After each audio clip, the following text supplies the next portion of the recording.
Let us continue with question number 3. I think yesterday we have completed the receipts and payment account. Format is ready. See, in exam ये receipts and payment account बनाने का ज़रूरत नहीं है because I told you कि what is the shortcut. Anyways, हम लोग ने receipts and payment account जो बनाया है is for better clarity. Now let us start with our solution. So come to the question. Question में सबसे पहले you take value of machinery and equipment. ऐसा नहीं है, आप किसी से भी स्टार्ट कर सकते हो, but generally I prefer to start with fixed assets. Estimated value of machinery and equipment at the beginning of the year is 800. तो सबसे पहले जो बिगिनिंग ऑफ द ईयर में दिया हुआ है वो कौन से बैलेंस शीट में जाएगा? So go to opening balance sheet. Opening balance sheet, write down machinery and equipment 800. Okay, now machinery and equipment में there are how many transactions which are possible? Sale, purchase and depreciation. तो check करो, is there any purchase? Is there any purchase? Exactly, there is a moving machine that is given there. ये moving machine is nothing but what? Purchase ना, machine जो आपने purchase किया है that will be part of machinery and equipment. So next line लिखो no, अब closing balance sheet में जाओ. Okay, we did not go to closing balance sheet. First go to closing balance sheet. Closing balance sheet में first write down machinery and equipment. Inner column में 800. Next line add purchase 1500. Okay, don't total. Check करके बताओ, is there any sale? Sale of machinery? Is there any sale of equipment? Sale of equipment कहाँ पे देख रहे हो आप लोग? If you are looking at the question that is wrong. आपको यहाँ पे देखना चाहिए तुम्हारा रिसिप्ट्स एंड पेमेंट अकाउंट में, नॉट इन द क्वेश्चन का receipts and payment account. Anyways वो अमाउंट में कोई चेंज नहीं है. Sale of equipment 80. Is the book value of equipment given? जो इक्विपमेंट बेचा है उसका बुक वैल्यू दिया है क्या? तो मैं पूछ रहा हूँ उसका बुक वैल्यू दिया है कि नहीं, क्योंकि बुक वैल्यू ये 80 रुपीज क्या है? ये 80, obviously this is 80,000. ये 80,000 क्या है? Is it the book value of the machine or equipment sold, or it is the sale value? Sale value. So is the book value given? No. अगर book value नहीं दिया तो हम क्या assume करेंगे? That book value is equal to the sales value. Because अगर book value दिया रहेगा तो difference will be either profit or loss on sale of equipment. Suppose आपको बोला रहेगा that book value is 85 या 850 सॉरी 85. अगर बुक वैल्यू 85 है जिसको मैंने 80 में बेचा है तो 5 का क्या हो गया? लॉस. अगर यही आपको बोला रहेगा बुक वैल्यू इज 70 जिसको मैंने 80 में बेचा है तो 10 का प्रॉफिट हो जाएगा. तो प्रॉफिट या लॉस का एंट्री पास करना पड़ेगा. However there is nothing like this. So पहले ये 80 को आप इसमें क्या करोगे? इक्विपमेंट में less. Write down next line less sale 80. ये सब का टोटल करो इनर कॉलम में. ये सब का टोटल कितना आता है इनर कॉलम में? 2220. However, if you see that on 31st March 2022 the closing balance that is given is 1750. So use your calculator and tell me कि ये 2220 का जो वैल्यू है वो 1750 क्यों हो गया? Of course difference is depreciation rupees 470. So next line write down less depreciation.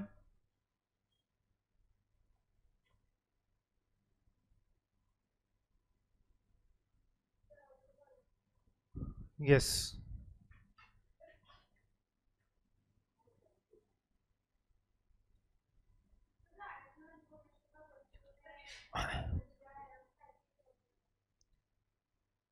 Additional information क्या? ये वाला टेबल, ये वाले टेबल में हाँ 1750 का एक इफेक्ट आ गया वहां पे. चलो हो गया ये. Second effect of depreciation will be on expenditure side.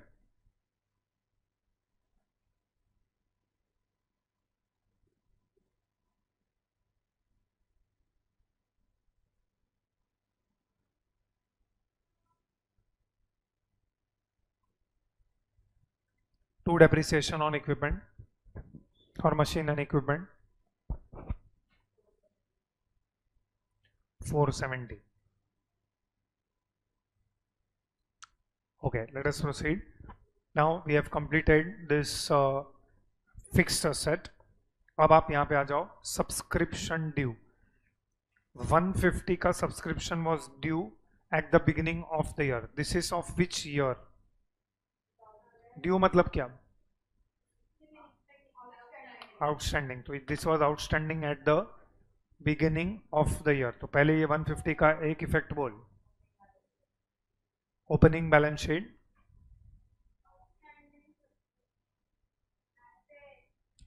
which side? Opening balance sheet, asset side.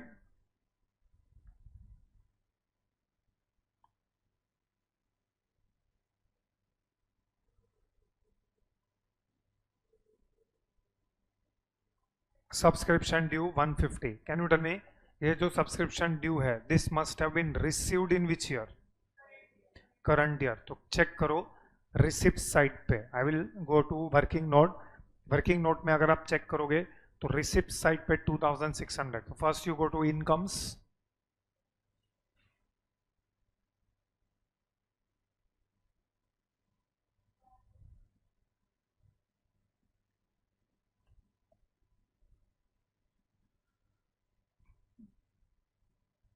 By subscriptions or rather by donations and subscriptions, उसको underline करो.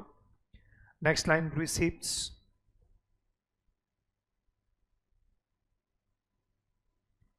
और रिसीव्ड रादर. इनर कॉलम में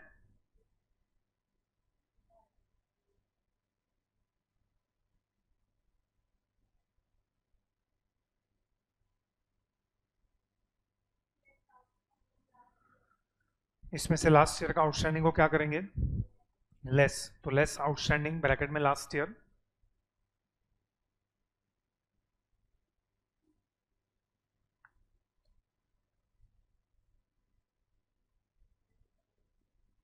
एड आउटस्टैंडिंग ब्रैकेट में current year. Current year का outstanding is 100. So current year का outstanding 100.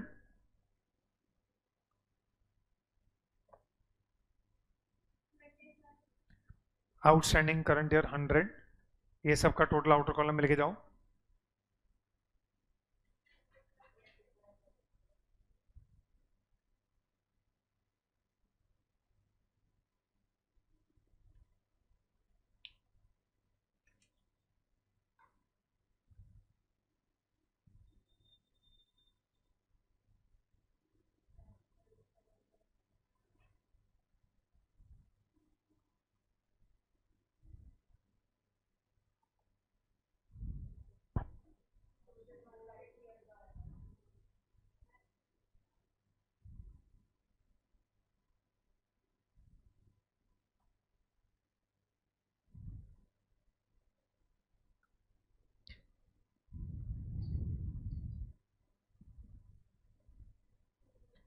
बोलो outstanding subscription end of the current year 100 का second effect क्या आएगा? Which balance sheet. तो क्लोजिंग बैलेंस शीट में एक लाइन छोड़ के you can write subscription due, या may be not leave any lines, क्योंकि अगर आपने सेम पेज पे बनाया तो subscription due 100. Okay. Similarly amount due for printing etcetera. Amount due मतलब क्या? What is meaning of due? Outstanding. So amount due. Come to expenditure side. Expenditure side पे लिखो to printing and office expenses. Expenditure side पे लिखो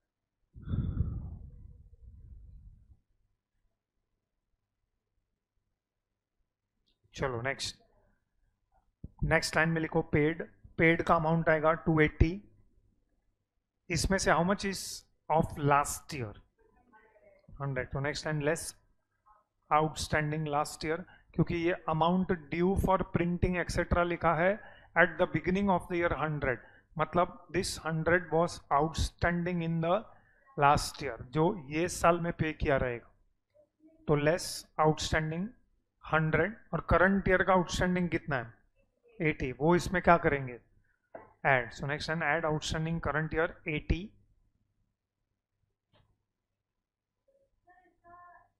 दोनों का second effect आएगा, 100 का second effect will come in which balance sheet, opening which side liability, so liability में लिखो तीन लाइन छोड़ के लिखो आउटस्टैंडिंग प्रिंटिंग एक्सेट्रा, या ऐसे भी लिख सकते हैं amount due for printing etcetera,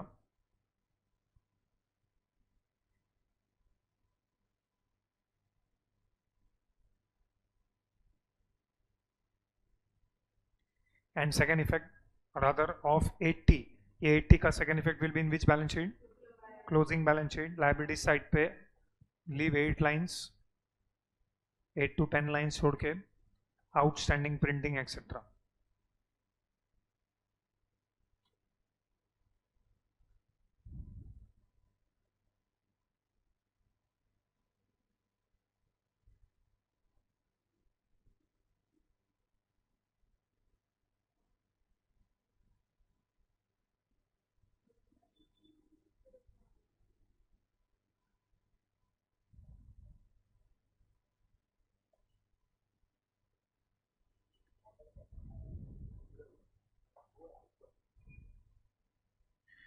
चलो नेक्स्ट, दोनों का सेकेंड इफेक्ट हो गया,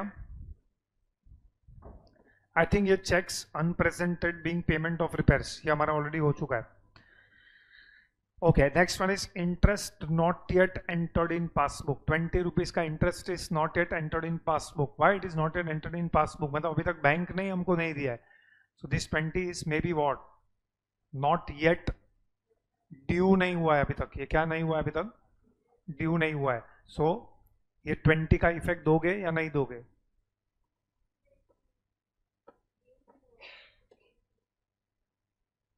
see there is difference between accrued and there is a difference between due, what is meaning of accrued, देखो एक्सपेंसेस एंड इनकम्स है ना, वो डेली बेसिस पे अक्रू होता है, एग्जांपल देता हूं, अगर हमने आज ये प्रीमाइसिस यूज किया है तो आज का इलेक्ट्रिसिटी का बिल अक्रू हो गया है,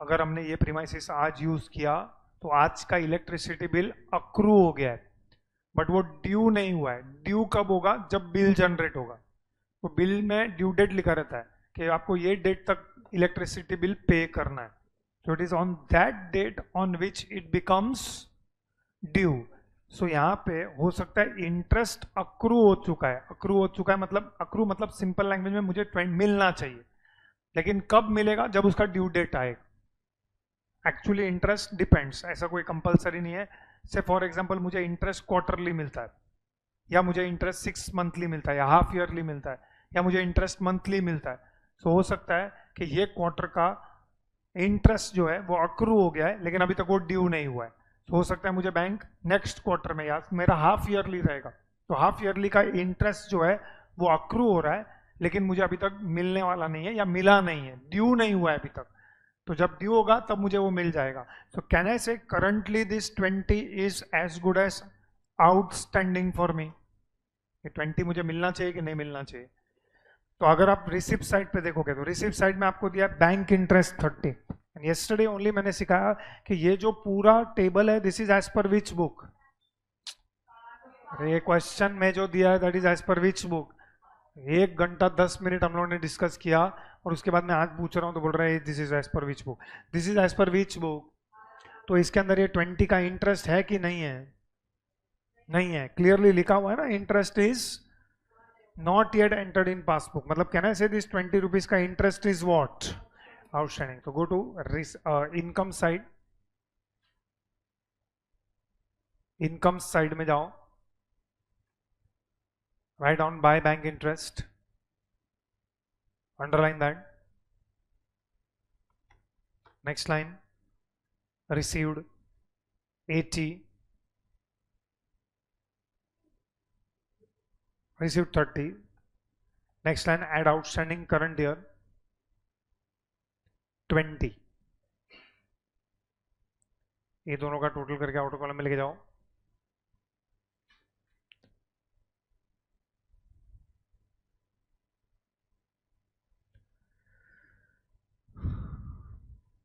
दैट इज 50. चलो दूसरा इफेक्ट क्या आएगा आउटस्टैंडिंग इंटरेस्ट का? Balance sheet asset side. Immediately next line write down.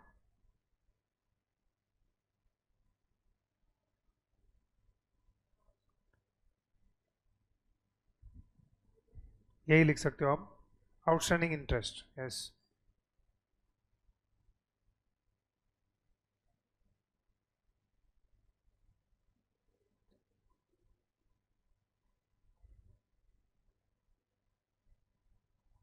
चलो हो गया. सो this is also over. Next one is bonus to groundsman outstanding. Okay, so you can see on the payment side a groundsman fee है. groundsman fee is 750. उसमें से उसको 300 का bonus is outstanding. So yes, go to expenditure side. expenditure side to groundsman fee.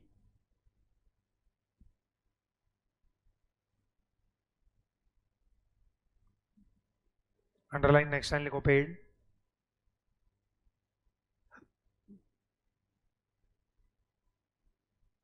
Next line add bonus या outstanding bonus.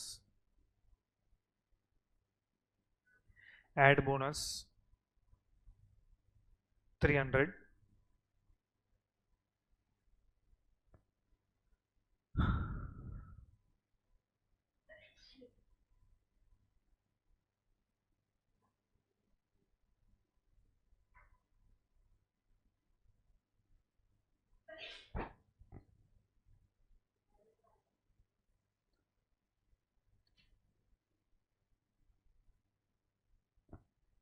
सो outer column में 1050. बोलो इसका second effect कहां पे आएगा? Liability side. Outstanding bonus to groundsman.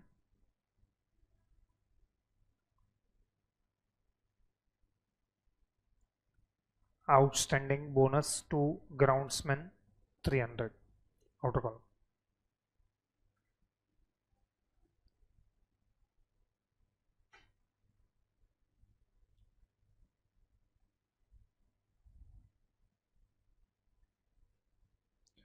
Okay, now ये table का सब आइटम्स हो चुका है. Now I will go to the last information.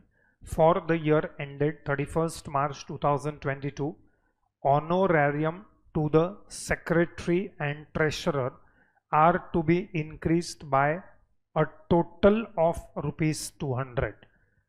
फिर से एक बार पढ़ो.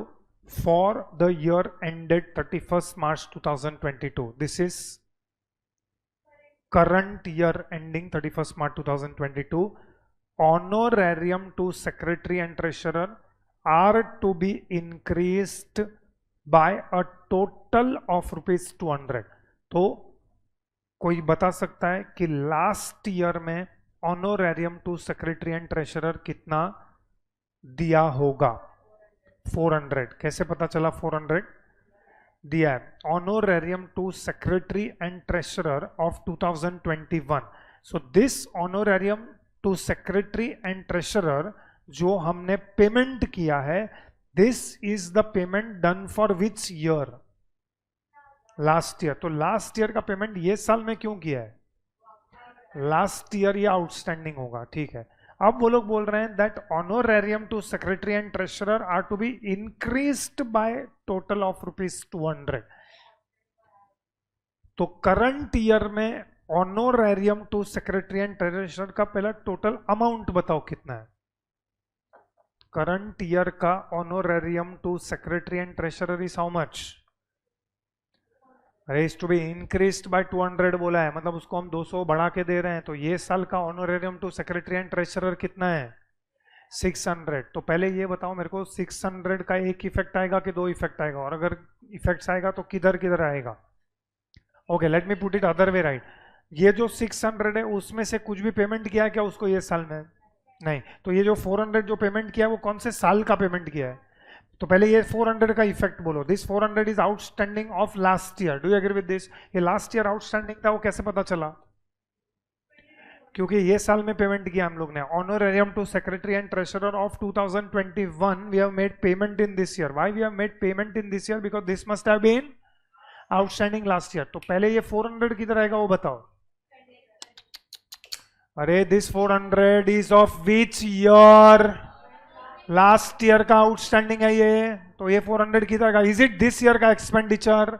नो। तो ये कहां पे आएगा 400?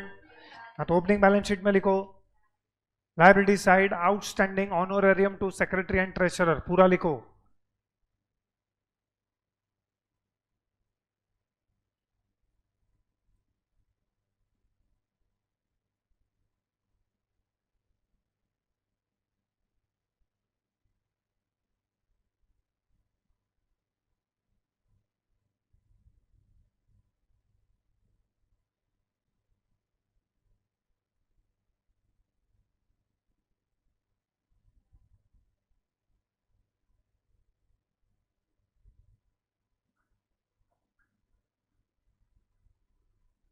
अब बोलो ये साल का honorarium to secretary and treasurer कितना है?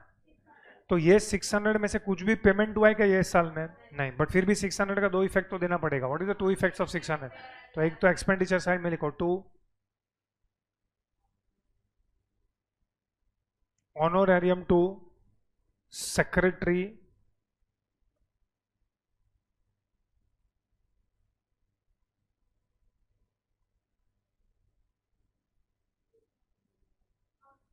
पूरा लिखो।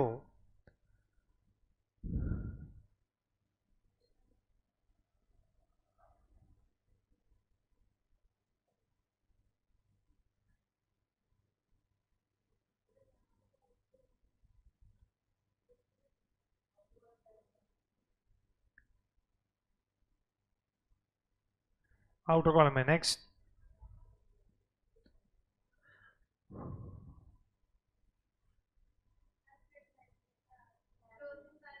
Closing balance sheet liability side outstanding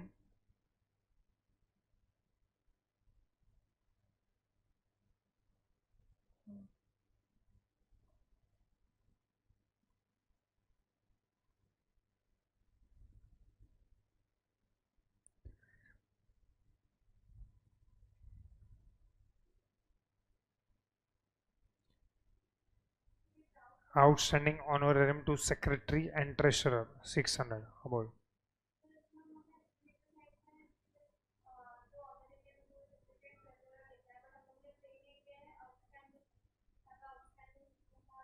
What is journal entry for expenditure outstanding?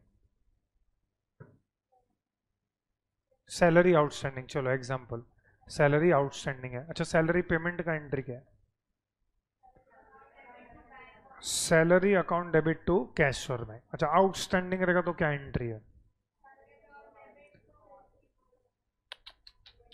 ये क्या बोल रही है? Salaries account debit to which account? हाँ, तो लेजर में कितने अकाउंट ओपन होंगे?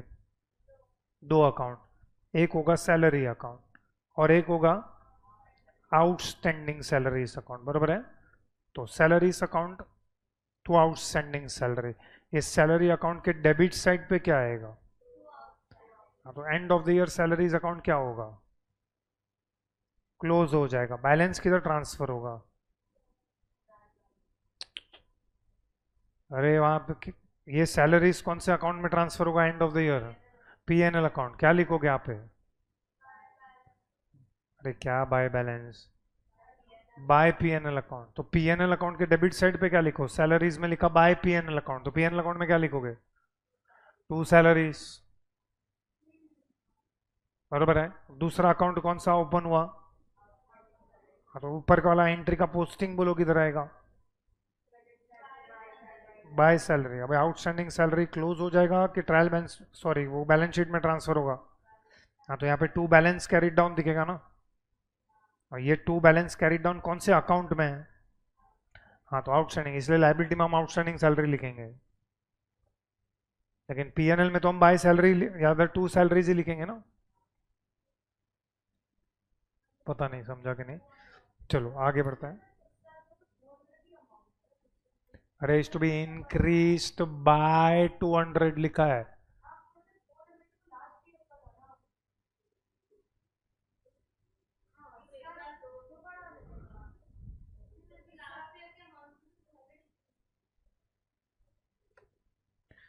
चलो कैन वी प्रोसीड? चलो बाकी का रिसिप्ट्स एंड पेमेंट अकाउंट तुम खुद से कर सकते हो, स्टार्ट डूइंग इट। मुझे खाली दो चीज करवाना है, एक ये रिसिप्ट फ्रॉम टीज, एक मिनट, दो चीज नहीं तीन चीज मुझे करवाना है। रिसिप्ट फ्रॉम टीज और यहाँ पे कॉस्ट ऑफ सीज, receipt is 300, cost is 250, so difference is what? वो मुझे पता है डिफरेंस 50 है, इनकम में लिखो बाय टीज।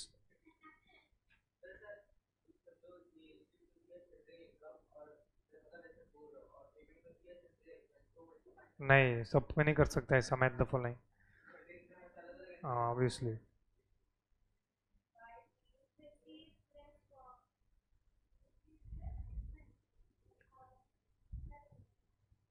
बाय टीज लिखो, अंडरलाइन करो, नेक्स्ट लाइन में लिखो receipts, receipts inner column 300, next line less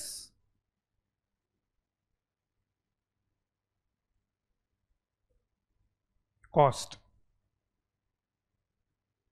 250, difference outer column में लेके जाओ,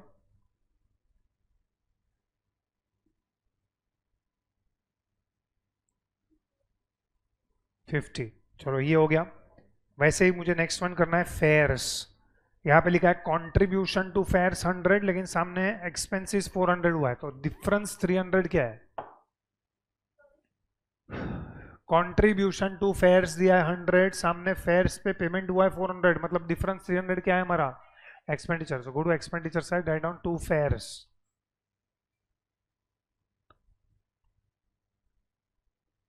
underline that. Next line cost, क्योंकि कॉस्ट मतलब एक्सपेंस ज्यादा है ना, 400, कॉस्ट 400, ये एक्सपेंस भी लिख सकते हो 400, लेस कंट्रीब्यूशन,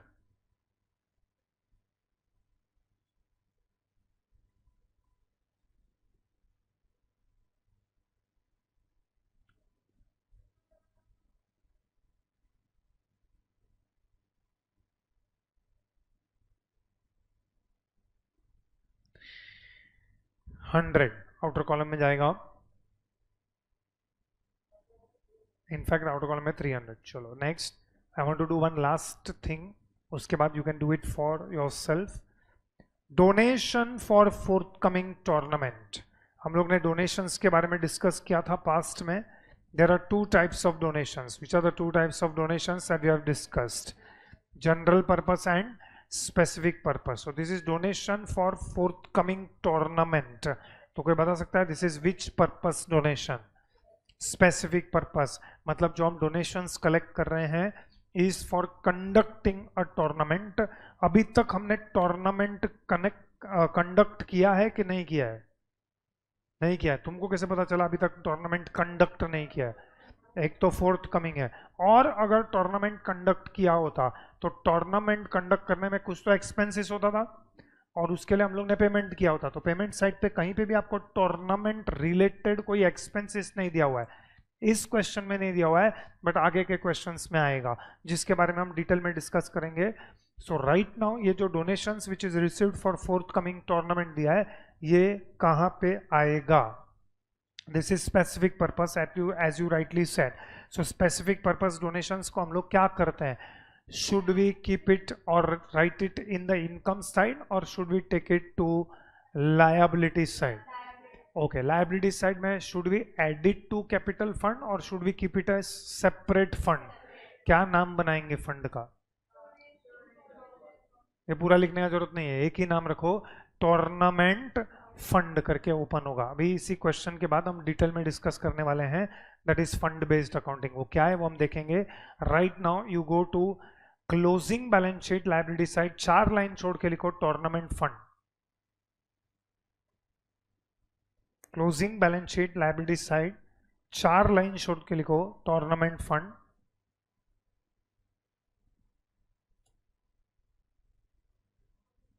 आउटर कॉलम. और एक लास्ट चीज लिख दो, उसके बाद आप खुद से कर सकते हो. गो टू एक्सपेंडिचर साइड, उधर लिखो टू रिपेयर्स टू इक्विपमेंट. कोई बताएगा how much will be repairs to equipment? 460. हाँ, you should not see the question को, इस क्वेश्चन में 500 है और एनीवेज हमने वो 500 कट करके लिखा हुआ है.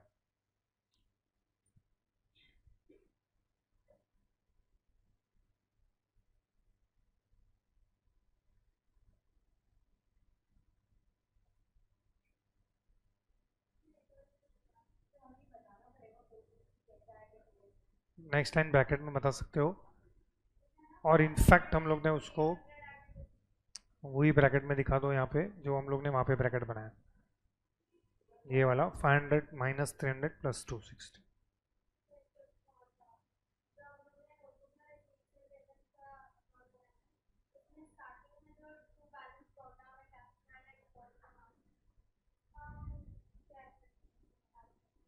Which balance sheet?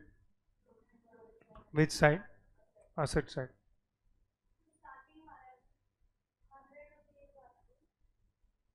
Obviously cash in and deposit लिखो. चलो ओपनिंग बैलेंस शीट में जाओ. ओपनिंग बैलेंस शीट में लिखो cash in hand 100. Which side? Asset side. Opening balance sheet asset side में लिखो cash in hand 100. Next line में लिखो balance at bank, underline that.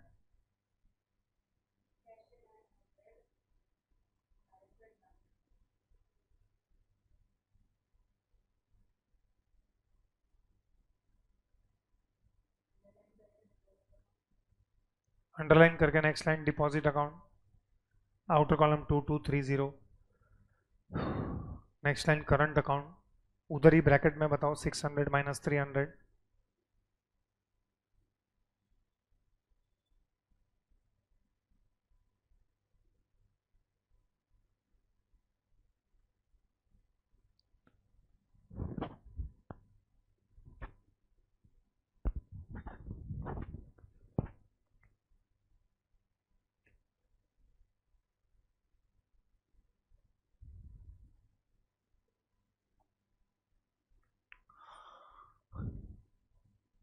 Current account bracket में 600 minus 300, that is 300.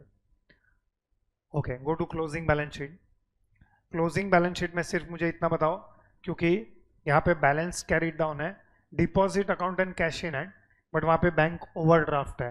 तो closing balance sheet में पहले asset side पे जाओ. एसेट साइड पे cash in hand 250, outer column.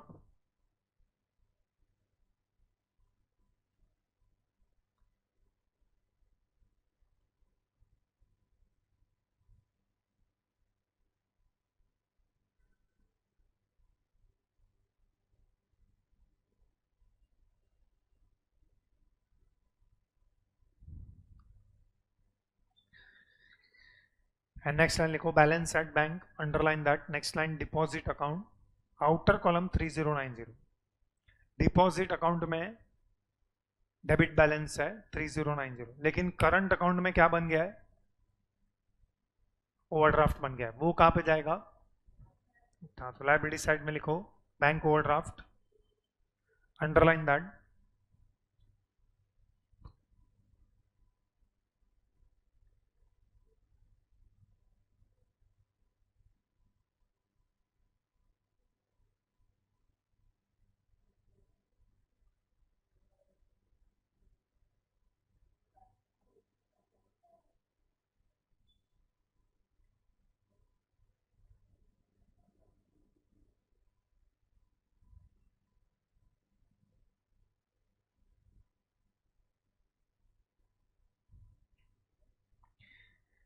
उधर ही ब्रैकेट में लिखो 150 minus 260, outer column 110.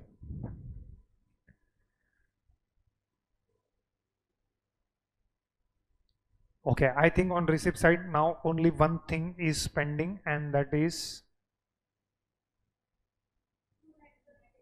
A net proceeds of variety entertainment. This will go where?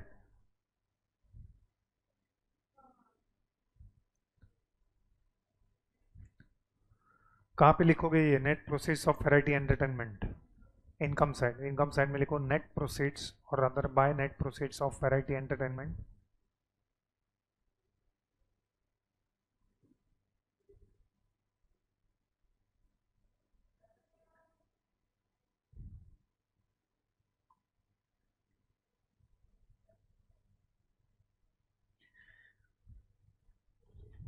Start totalling. बोलो ये क्वेश्चन में सरप्लस कितना है? 40. 40 का सरप्लस है. How much is capital fund as per opening balance sheet? 3080.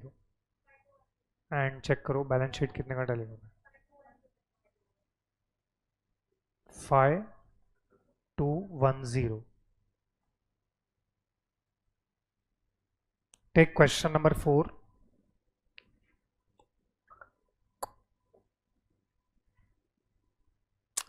From the following data, prepare income and expenditure account for the year ended 31st December 2019 and balance sheet as at that date of Jeevan Hospital.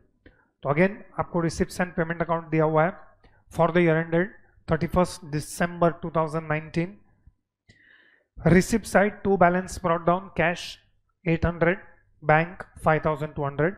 Two subscriptions for 2018, for 2019 and for 2020. Two government grant for building and for maintenance. Two fees from sundry patients. Two donations not to be capitalized and two collections from benefit shows. Payment side pay salaries, hospital equipment, furniture purchased, additions to building, printing stationery, diet expenses, rent and rates. 300 rupees is for 2020. Electricity and water charges, office expenses, investments and closing balance. Value of building under construction as on 31st December 2019, 1,40,000. Value of hospital equipment on 31st December 2019, 51,000. Building fund as on 1/1/2019, 80,000. Subscription in arrears on 31st December 2018 is 6,500. And investment in 8% government securities were made on 1st July 2019. इसमें be very careful with the dates because कहाँ पे वो लोग ने 31st December 2019 use किया है, कहीं पे वो लोग ने 1/1/2019 यूज किया है, कहीं पे वो लोग ने 31st December 2018 यूज किया है. So we have to be very clear कि which is the current year and which is the last year. So first of all, which is the current year? क्योंकि वो लोग ने बोला है you prepare income and expenditure account for the year ended 31st December 2019. मतलब which is the current year? 2019. मतलब which is the last year? 2018. And of course एक ही जगह पे हमको नेक्स्ट ईयर के बारे में इंफॉर्मेशन दिया हुआ है, वो सब्सक्रिप्शंस में है, दैट इज फॉर 2020. नाउ ये क्वेश्चन में एक बहुत ही इंपॉर्टेंट पॉइंट है. वो पॉइंट क्या है? द मोमेंट वी सॉल्व तब हमको पता चल जाएगा. So right now we are solving the question in usual manner, लेकिन एक जगह पे ऐसा है जहां पे हमको एक डिस्कशन करना है. So of course first we will prepare the format unless it is given in the question. No, it is not given. So question number 4 का format पहले बनाओ. We want income and expenditure account. Income and expenditure account का size is maximum this much. You can count the number of lines. लेकिन next page पे आप balance sheet देख सकते हो, तो दोनों एक पेज पे नहीं बैठेगा, लेकिन closing balance sheet and opening balance sheet ये दोनों एक पेज पे बैठ जाएगा. So income and expenditure account for the year ended 31st December 2019.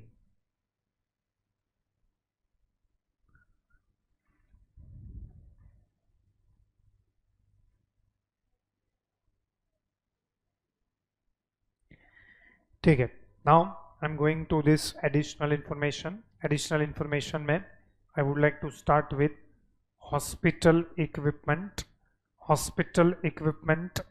का value that is given is on which date. So check carefully कौन से डेट को दिया हुआ है. Okay, see here it is actually very simple, you should be able to make out. मैं hospital equipment के लिए एक्सप्लेन कर रहा हूं. We are talking about the year 2019. 2019 is surely the current year. Current year, of course, 2019 start on 1st January 2019 and is going up to 31st December 2019. आपको जो value दिया हुआ है is on 31st December 2019. On 31st December 2019 the value of hospital equipment is 51,000. तो यहाँ पे 51,000 दिया हुआ है. चेक करो during the year was there any hospital equipment that was purchased. कितने का परचेज किया था? 17,000 का hospital equipment was purchased. So ये करंट ईयर में purchase of hospital equipment has been 17,000. So can you tell me that beginning of the year में value of hospital equipment कितना हुआ होगा? कैलकुलेटर यूज कर सकते हैं आप लोग, अलाउड है. 34,000 इज द करेक्ट आंसर, क्योंकि बिगिनिंग ऑफ द ईयर में हमारे पास 34,000 था, प्लस हम लोग ने करंट ईयर में 17,000 परचेज किया, तो value of equipment at the end of the year is 51,000. Now we can safely tell this because कहीं पे भी पूरे क्वेश्चन में हॉस्पिटल इक्विपमेंट पे कोई डेप्रिसिएशन नहीं है. ऑफ कोर्स यहाँ पे सेल अगर होता तो वो भी हम कंसीडर करते, but currently looking at the receipts and payment account there is no such sale of hospital equipment. So we can safely say that hospital equipment at the beginning of the year is 34,000.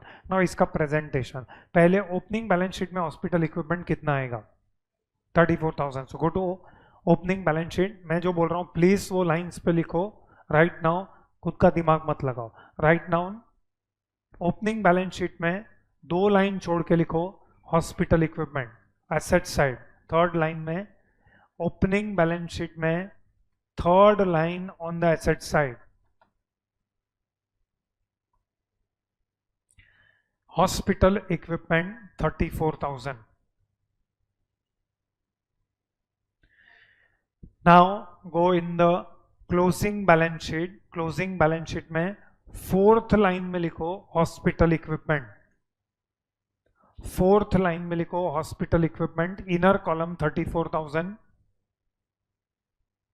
Next line में लिखो add purchase 17,000.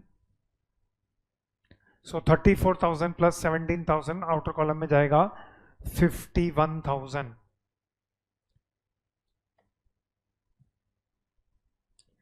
Building का discussion हम लोग थोड़ी देर में करेंगे because slightly bigger discussion है, उसका लेंदी डिस्कशन है. शायद बिल्डिंग का डिस्कशन करने को हमको 40 मिनट से 1 घंटा लग जाए.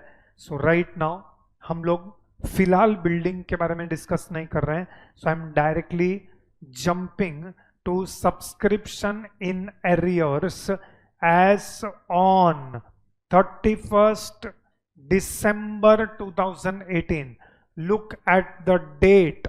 31st December 2018 is end of which year? Last year के end में subscription in arrears is 6,500. So this 6,500 will come where in our format? Opening balance sheet which side? Asset side. Opening balance sheet asset side पे लिखो outstanding subscription. Hospital equipment के नीचे don't leave any lines.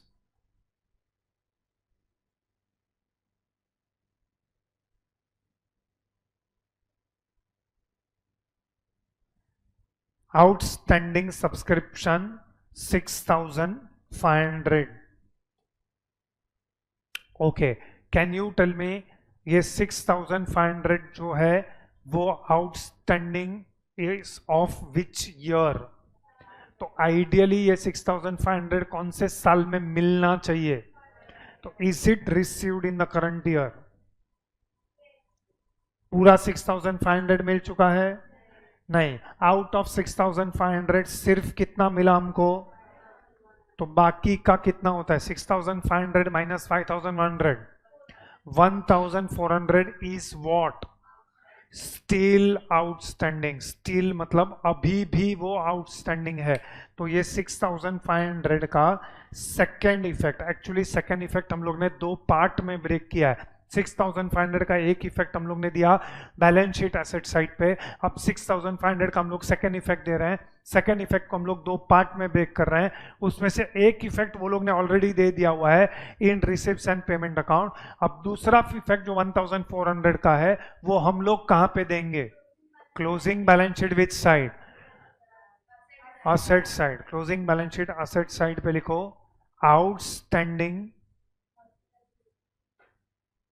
Hospital equipment के नीचे outstanding, नहीं उसके नीचे मत लिखो, उसके नीचे 3-4 लाइन छोड़ो, 3 लाइन छोड़ो मिनिमम, उसके बाद लिखो 4 लाइन छोड़ो मिनिमम, आउटस्टैंडिंग सब्सक्रिप्शन।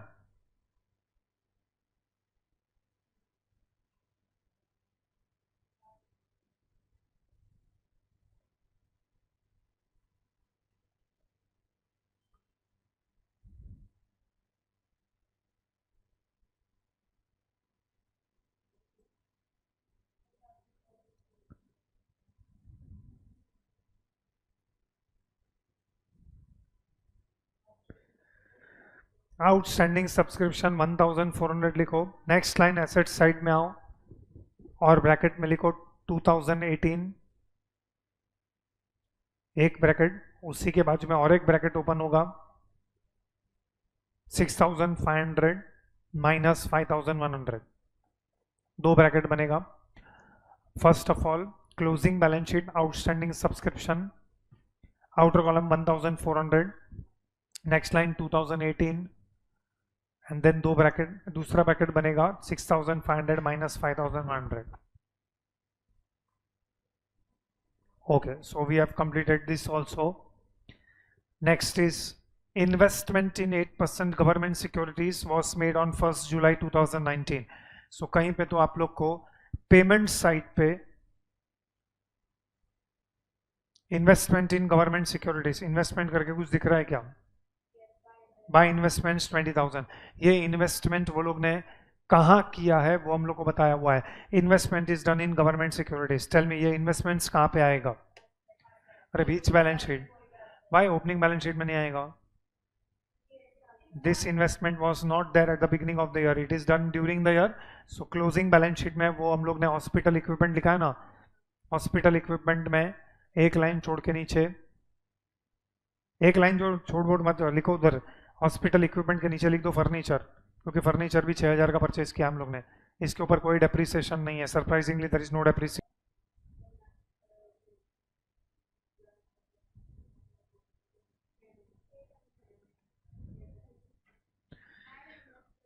ओके चलो नाउ फर्नीचर के नीचे लिखो investment in 8% government securities, investment in 8% government securities, outer column 20,000। इसके ऊपर कितना इंटरेस्ट मिलना चाहिए? 8%। For how many months? 6 months. So calculate करो, interest at the rate of 8% for 6 months is 800। ये 800 का दो इफेक्ट बोलो। Income side, right down income side by interest on government securities, कोई भी लाइन में चलेगा। इनकम साइड पे bye interest on government securities,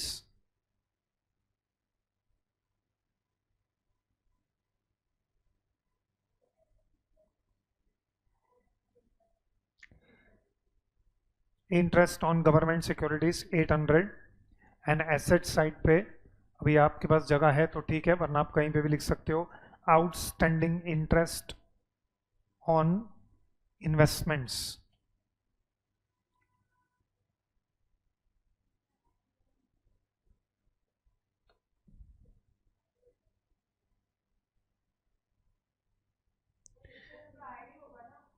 add करके भी बता सकते हैं, अलग भी बता सकते हैं.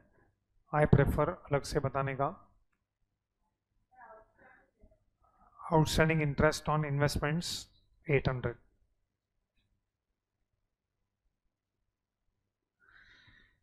Okay, now I think we have completed this except two things जो additional information में हमको दिया हुआ है. Additional information में हमको दिया हुआ है value of building under construction as on 31st December 2019 and वो लोग ने हमको थोड़ा नीचे दिया हुआ है building fund as on 1/1/2019. Now this is one discussion जो हमारा pending है. And this is very important discussion. At least this is important at your CA foundation level. 12th standard में ठीक है, इतना important नहीं है. So 12th standard में मे भी एक भी सम में भी नहीं था, but यहाँ पे हमारे पास 2-3 सम में ऐसा दिया गया है regarding this special purpose donation. चलो, now listen very carefully. The best way to understand is with the help of journal entries. अगर आप journal entries के point of view से समझोगे तो आपको better clarity आएगा to what we are discussing. Otherwise you have to by heart the effects. So right now हम लोग ने ये past में discuss किया था regarding donations. First of all, what is meaning of donation? Meaning of donation is nothing but जो general public आके पैसा donate करता है उसके लिए ये लोग word use करते हैं donation. लेकिन अगर गवर्नमेंट आके आपको डोनेशन देता है तो उसके लिए ये लोग वर्ड यूज करते हैं. They don't use the word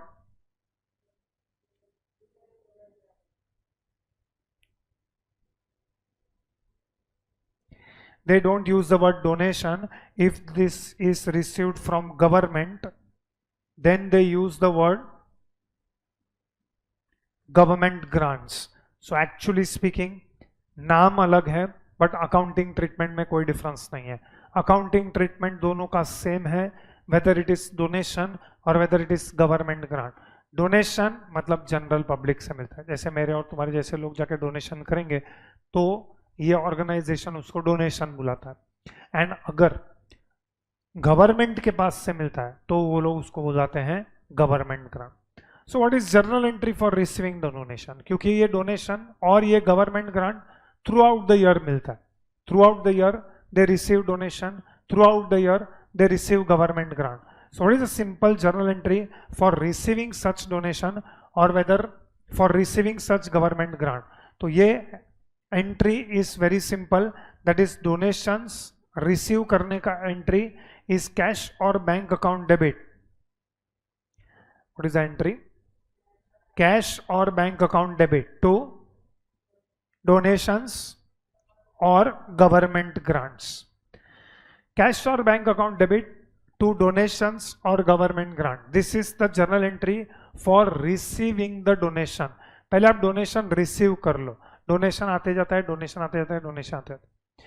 उसके बाद you classify the donation into general purpose donation and specific purpose donation. तो दो टाइप का डोनेशन होता है. One is general purpose donation, another is specific purpose donation. अब है ना हम अकाउंटिंग ट्रीटमेंट का बात करते हैं. तो पहले हम लोग जनरल पर्पस का डिस्कशन करते हैं, बाद में हम लोग स्पेसिफिक पर्पस का डिस्कशन करेंगे. First we will talk about general purpose donation. अब जनरल पर्पस ऑफ डोनेशन है ना, उसमें दो पॉसिबिलिटी है. You can say case number 1 and case number 2. तो जनरल पर्पस डोनेशन में दो केसेस है. वैसे ही स्पेसिफिक पर्पस डोनेशन में भी हम दो केस डिस्कस करेंगे. मतलब ओवरऑल हम 4 केस डिस्कस करेंगे. One case is for one case या दो cases under general purpose and दो case under specific purpose. So right now I am discussing general purpose case number 1. नाम दे देते हैं. से फॉर एग्जांपल ये 1 and 2 एंड ये है 3 and 4. सो हमको आइडेंटिफाई करने को इजी होगा. Case number 1. Case number 1 is general purpose.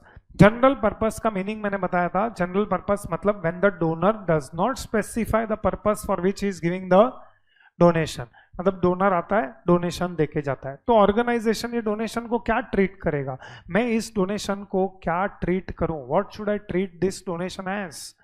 So we treat this donation as income.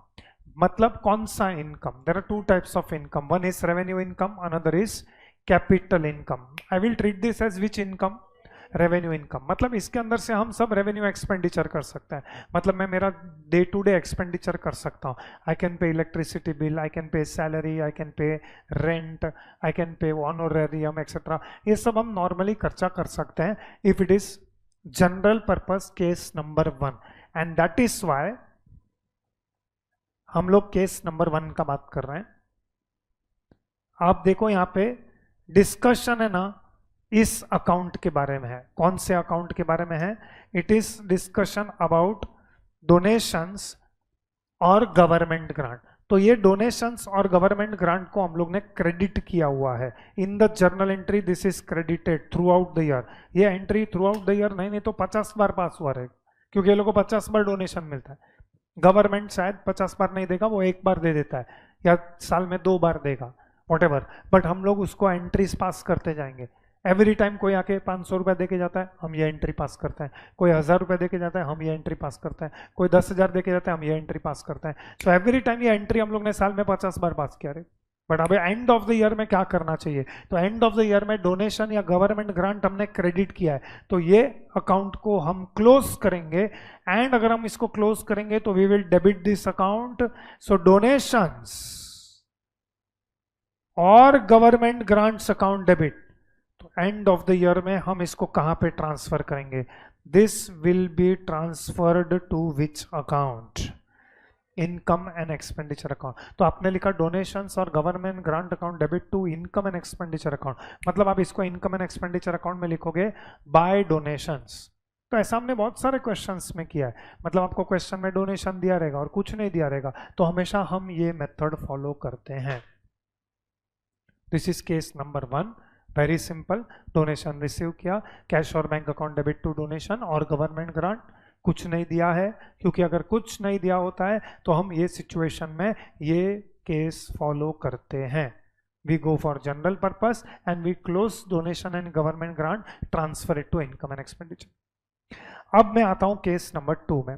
Case number 2 भी हम लोग ने पास्ट में किया हुआ है। What is case number 2? Case number 2 में है ना, सपोज फॉर एग्जांपल किसी एक साल में ऑर्गेनाइजेशन को कुछ ज्यादा ही डोनेशन मिला। कुछ ज्यादा ही डोनेशन मिला मतलब जो नॉर्मल हम लोग को डोनेशन तो मिलता ही है। सपोज हम लोग को फॉर एग्जांपल साल में हम लोग को 3-4 लाख 5 लाख का डोनेशन मिलता ही है, लेकिन उस साल में कोई एक से फॉर एग्जांपल सेलिब्रिटी आया था, या कोई पॉलिटिशियन आया था, या कोई क्रिकेटर आया था XYZ, उसने आके अच्छा खासा डोनेशन दिया। वो बोला ओके 25 लाख मेरी तरफ से, तो हमने उसको बोला थैंक यू, लेकिन आप ये 25 लाख किस पर्पस के लिए दे रहे हो? बोलते नहीं नहीं, ऐसे ऑर्गेनाइजेशन के लिए अच्छा काम कर रहे हो, तो 25 लाख डोनेशन मेरी तरफ से रखो। तो ऑर्गेनाइजेशन क्या सोचेगा, ये तो बहुत बड़ा डोनेशन है, अब बहुत बड़ा डोनेशन है, और अगर हम लोग को ये साल में 25 लाख मिला है तो एवरी ईयर तो ऐसा कोई सेलिब्रिटी आएगा नहीं। तो हम क्या करते हैं कि 25 लाख ले लेते हैं, लेकिन हमको नहीं चाहिए कि हम ये पूरा 25 लाख ये साल में स्पेंड करें। चलो ये साल में तो हम कर लेंगे, सपोज फॉर एग्जांपल ये साल में हमने बहुत सारा स्पेंडिंग किया, सामने बहुत सारा खर्चा किया। सी ऐसा टाइप ऑफ ऑर्गेनाइजेशन क्या करता है, जब वो लोग डोनेशन देता है ना, तो सामने एज गुड एज वो लोग डोनेशन ही कर रहे हैं, मतलब वो लोग नीडी को हेल्प कर रहे हैं। मेडिसिन, ए प्लीज बीच में बात मत कर, ये इजी नहीं है डिस्कशन। तुमको पानी खाना पीना जो करना है वो कर लो, बाद में मेरे को बोलो, मैं ये सब ऑलरेडी समझा चुका हूँ। फाउंडेशन में मेरे पास टाइम नहीं है समझाने के लिए। सिर्फ मेरा लेक्चर में अगर मैं बोल रहा हूँ तो कंडीशंस है, वो कंडीशंस फॉलो करना है तो ही मैं लूंगा, वरना अपने पास दूसरा ऑप्शन है, पता है ना क्या है वो। हाँ, तो ये इजी नहीं है मैं जो बोल रहा हूँ, ये 12th स्टैंडर्ड में नहीं पढ़ा है। वो 12th स्टैंडर्ड को ये सब पढ़ाते थे ना, तो नेक्स्ट लेक्चर से आते ही नहीं, और 12th स्टैंडर्ड वाले नहीं पढ़ेंगे ना। मैं अभी भी बोल रहा हूँ, मैं सिर्फ फाउंडेशन भी पढ़ाऊंगा ना, तो भी 12th में तुमको 99 आएगा। ये मैं जिधर चाहिए उधर लिख के देता हूँ।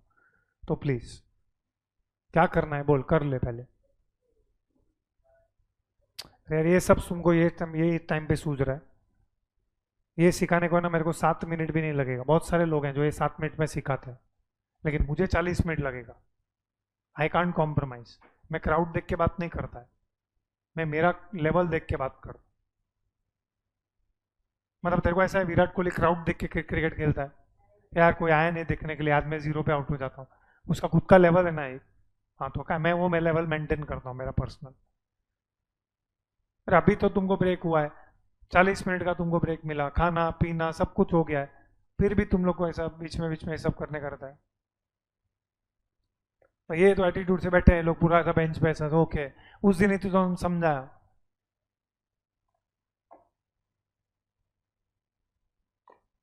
मेरे पास है ना अभी काउंसलिंग करने का टाइम नहीं है, प्लीज। व्हाट इज मेथड और other case number 2? Case number 2 मैंने जानबूझ करके 1 2 3 4 दिया हुआ है, अभी तक तो मैं सेकंड पे हूँ, 3 और 4 समझाने को और आधा घंटा लगेगा, उसके बीच में तुम 15 मिनट का भाषण दिलाओगे। केस नंबर 2 में organisation you can say abnormally receive some heavy amount of donation, मतलब किसी साल में अचानक किसी ने आके 25 लाख का डोनेशन दे दिया, तो ऑर्गेनाइजेशन क्या सोचेगा कि चला ये 25 लाख तो हमको ये साल में मिला है, every year we are not going to receive this 25 lakhs, सो अगर हम 2 हाथ से लुटाएंगे वापस नेक्स्ट ईयर हम गरीब, तो नेक्स्ट ईयर हम जितना खर्चा करना चाहते हैं उतना तो कर नहीं पाएंगे। तो ये लोग क्या डिसाइड करते हैं कि भाई ये साल में इसमें से हम लोग सिर्फ 20% डोनेशन इनकम ट्रीट करेंगे, बाकी का 80% will be for the future, बाकी का 80% will be for the future.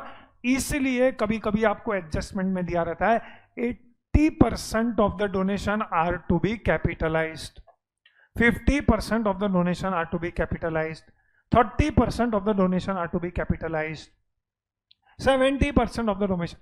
कितना कैपिटलाइज करना है वो आपको क्वेश्चन में दिया रहता है, you don't have to decide कितना डोनेशन। अच्छा ये आप कब करोगे? जब ओनली दिया रहता है। If it is not given we will always follow case number 1।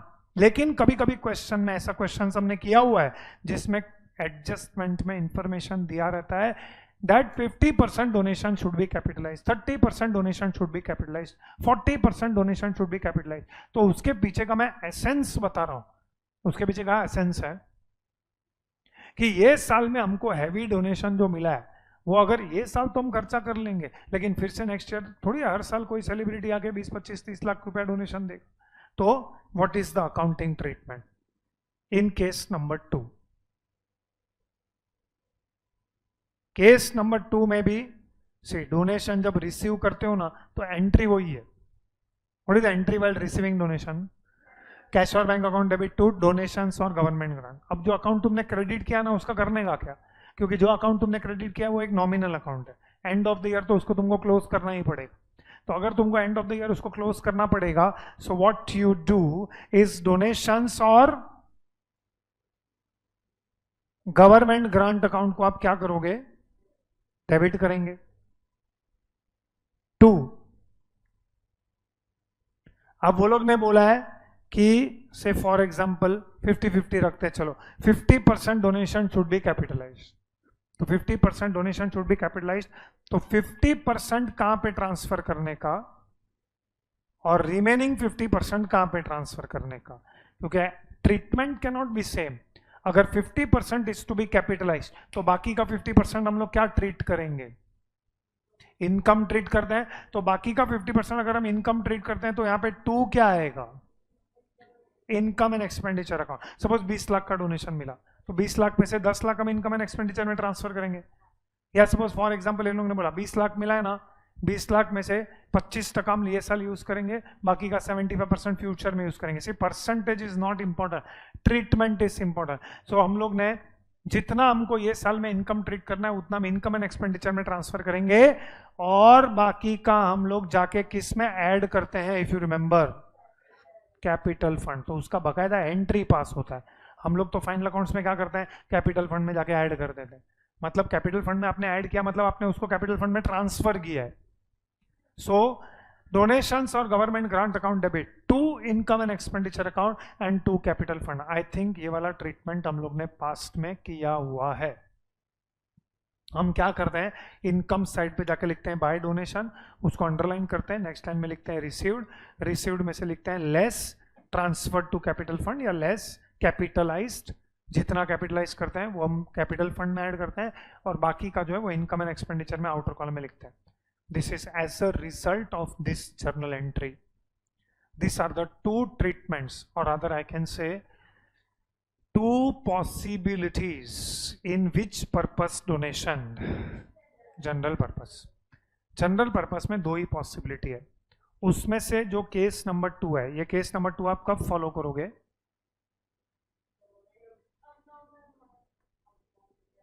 कुछ भी. Only if it is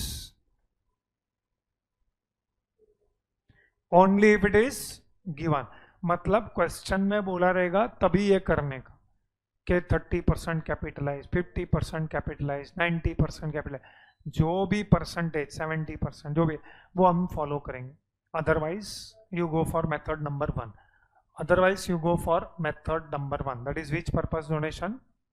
general purpose. अब हम आते हैं स्पेसिफिक पर्पस डोनेशन में. और स्पेसिफिक पर्पस डोनेशन में अभी तक हम लोग ने 2 क्वेश्चंस में स्पेसिफिक पर्पस देखा हुआ है. इफ यू रिमेंबर, अभी अभी लास्ट क्वेश्चन में हमने देखा टूर्नामेंट फंड, और उसके पहले के क्वेश्चंस में देखा है, और इस क्वेश्चन में भी है. There is something called as building fund. What is this tournament fund and what is this building fund? First of all, ये दोनों में कॉमन क्या है?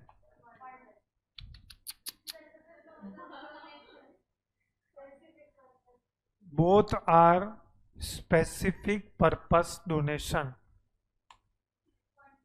दोनों are which purpose? Specific purpose. अच्छा, what is the purpose?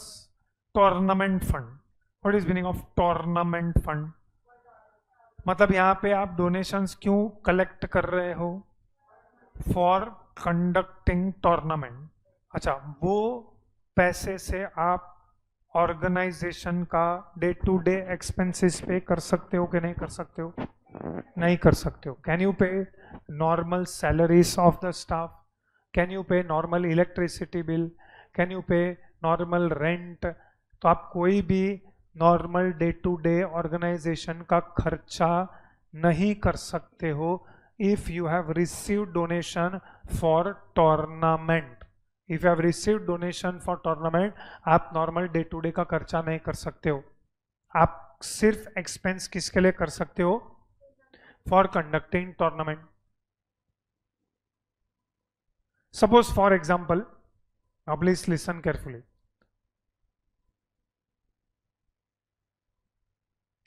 Just example, year number 1 में हमको donation मिला. से फॉर एग्जाम्पल हमने 1 लाख का डोनेशन कलेक्ट किया फॉर कंडक्टिंग टूर्नामेंट. से फॉर एग्जाम्पल ऑर्गेनाइजेशन ने बोला हमको टूर्नामेंट करना है. अब टूर्नामेंट करना है तो उसके लिए पैसा चाहिए. पैसा चाहिए तो वो लोग ने बोला ठीक है, चलो हम लोग एक ऑर्गेनाइजेशन के वहाँ पे एक काउंटर लगाएंगे, या थोड़ा बहुत हम लोग एडवर्टाइजमेंट करेंगे कि भाई हम लोग टूर्नामेंट ऑर्गेनाइज कर रहे हैं, जिसको जो डोनेशन देना है वो लिखवा सकता है. या फिर ऐसा कोई डोनर आया जिसको ऐसा लगता है कि भाई ये ऑर्गेनाइजेशन है, लाइक फॉर एग्जांपल यहाँ पे एक एजुकेशनल इंस्टीट्यूशन रहेगा जिसमें, या कॉलेज रहेगा जो ट्रस्ट पे चल रहा है, एनपीओ है. तो किसी ने आया बोला कि कॉलेज में टूर्नामेंट ऑर्गेनाइज करो, मैं 5 लाख डोनेशन देता हूँ, ऑर्गेनाइज करो टूर्नामेंट, मतलब बच्चे लोग को खिलाओ, टीम बनाओ. दूसरा एग्जाम्पल हो सकता है of this kind of donation is, क्योंकि आगे भी क्वेश्चन में आएगा, प्राइज फंड. क्या नाम रहेगा? Prize fund. प्राइज फंड मतलब हम लोग एक डोनेशन कलेक्ट कर रहे हैं फॉर डिस्ट्रीब्यूटिंग प्राइजेस. बोला इसमें से सिर्फ क्या डिस्ट्रीब्यूट होगा? प्राइजेस डिस्ट्रीब्यूट होगा. ऐसे बहुत सारे संस्थान एक्सेट्रा रहते हैं. आई नो कल्चरल कम्युनिटीज रहता है, गुजराती एक्सेट्रा. वो लोग क्या करते हैं कि एंड ऑफ द ईयर में सब बच्चे लोग को प्राइजेस डिस्ट्रीब्यूट करते हैं टू एनकरेज देम कि भाई ठीक है, चलो कुछ तो अचीवमेंट किया है तो उसके लिए हम लोग इनको ये प्राइजेस देंगे. और ऑल फील्ड्स में, एजुकेशन में वो लोग ने कुछ तो अचीव किया तो उसको बुलाएंगे, उसको एक ट्रॉफी देंगे, एक्सेट्रा प्राइज देंगे. तो उसके लिए वो लोग डोनेशन इकट्ठा करते हैं, और लोग बोलते भी है उसके पहले, वो प्रोग्राम चले, भाई इसने इतना डोनेशन दिया, इसने इतना डोनेशन, इसने इतना डोनेशन, ऐसा करके टोटल अच्छा खासा वो लोग 1 लाख 2 लाख 3 लाख जमा करते हैं. Maybe sometimes they give trophy, sometimes they give cash prize etcetera. But important ये है कि वो लोग उसको उसी पर्पस के लिए स्पेंड करते हैं. No, first of all when you receive donation, what is the entry? See, whether it is case number 1, whether it is case number 2, whether it is case number 3 और whether it is case number 4, सब cases में what is entry for receiving this donation? Cash और bank account debit to donation, पैसा मिला हमको. Then case number 3 में हम लोग को जो डोनेशन मिला है इज फॉर टूर्नामेंट. तो हम क्या एंट्री पास करेंगे to close this account? Donations और government grant account debit to tournament fund.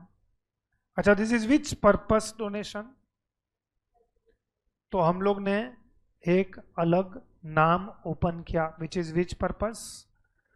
Tournament fund. इसको हम लोग ने कैपिटल फंड में क्यों ऐड नहीं किया? इसको हमने कैपिटल फंड में क्यों नहीं ऐड किया? Why we have not added this to capital fund? क्योंकि सी ऐसा हम लोग को है ना, अलग अलग पर्पस के लिए डोनेशन मिलते जाएगा. आप सब फंड में कैपिटल फंड में ऐड कर दोगे ना, तो आपको पता नहीं चलेगा कौन से फंड के लिए आपको कितना पैसा मिला था. तो आप अलग अलग fund, this is called as fund based accounting. What is this called as? Fund based accounting. ये फंड बेस्ड अकाउंटिंग में क्या होता है कि अगर आपको कोई स्पेसिफिक पर्पस के लिए डोनेशन मिलता है, टूर्नामेंट के लिए मिला, टूर्नामेंट फंड. ऐसा फॉर एग्जांपल हम लोग एक क्वेश्चन करेंगे जिसके अंदर 3 अलग अलग पर्पस है. टूर्नामेंट फंड रहेगा, प्राइज फंड रहेगा. अब से फॉर एग्जांपल कोई कॉलेज रहेगा या कोई एजुकेशन इंस्टीट्यूशन रहेगा, वो लोग को रिसर्च एंड डेवलपमेंट करने के लिए फंड मिलता रहेगा कि भाई आप रिसर्च एंड डेवलपमेंट करो, उसके लिए वो लोग फंड जमा कर रहे हैं या डोनेशन जमा कर रहे हैं. So they are collecting this donations for specific purpose. तो जो भी स्पेसिफिक पर्पस है उसका फंड बनेगा. तो यहाँ पे टूर्नामेंट के लिए फंड मिला है तो हमने एक टूर्नामेंट फंड मिला, या टूर्नामेंट फंड अकाउंट ओपन किया. सो ये अभी हम लोग ने लास्ट क्वेश्चन में किया. अगर आप चेक कर सकते हो, लास्ट क्वेश्चन में हमको जब डोनेशन मिला था तो you can see receipt side पे लिखा था, रिसिप्ट साइड पे लिखा है donation for fourth coming tournament. Obviously receipt side में वो लोग ने 2 बाय नहीं लिखा, but it is understood it is to donation. मतलब ये पहला एंट्री है, दैट इज कैश और bank account debit to donation account. फिर हम लोग ने ये वाला एंट्री पास किया, डोनेशन टू टूर्नामेंट फंड. इसके लिए हम लोग ने लायबिलिटी साइड पे लिखा टूर्नामेंट फंड, क्योंकि tournament fund will show credit balance. अब यहां तक तो हम लोग ने किया हुआ है. अब इसके आगे का discussion is important. Suppose for example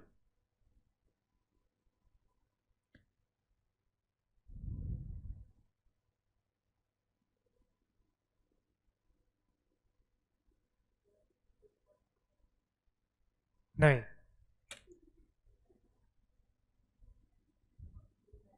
नींद आ रहा है तेरे को? हाँ, तू स्टैंड अप. चल, मैं तेरे को बोलता हूँ नींद कैसे उड़ाने का. हाँ, स्टैंड अप. आप जो हिसाब से बैठे हो ना, आपको नींद ही आएगा. एसी बंद कर दो दोनों, तो अभी आप नींद निकल जाएगा, सब पसीना निकलेगा ना तभी. क्या आज का जनरेशन, इसके लिए वो सब नहीं खाना पीना चाहिए जो तू खा पी रही थी. तो जंक खाते हो, जंक दिमाग हो गया है, बॉडी जंक हो गया है. जो करना है करो, 5 मिनट का ब्रेक दे रहा हूँ मेरे को, लेकिन डिस्टर्ब मत करो. मेरे को ये नहीं आएगा, मैं बायट करके नहीं आया. Please please don't irritate me. Okay, now stop writing, see your. चलो, now suppose for example I am explaining case number 3.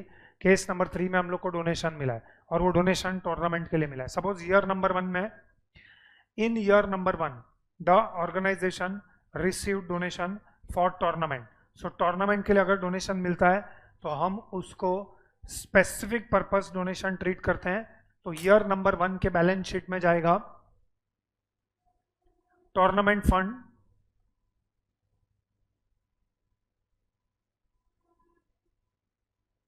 say for example this organization received donation for tournament rupees 5 lakh, just example. और year number 1 में तो tournament नहीं हुआ, year number 1 में tournament नहीं हुआ, सिर्फ डोनेशन कलेक्ट किया. इनफैक्ट ऐसा बहुत सारा सिमिलर पॉइंट हम लोग ने क्वेश्चन नंबर 3 में लिखा था, donation for fourth coming tournament. तो ये साल में शायद डोनेशन, ये साल में लोग टूर्नामेंट नहीं करने वाले हैं, हो सकता है वो लोग नेक्स्ट ईयर में टूर्नामेंट करें. Now Suppose for example in year number 2, this is year number 1, year number 2 में further donation was received for tournament that is of rupees 2 lakh. Just example because I want to explain a point.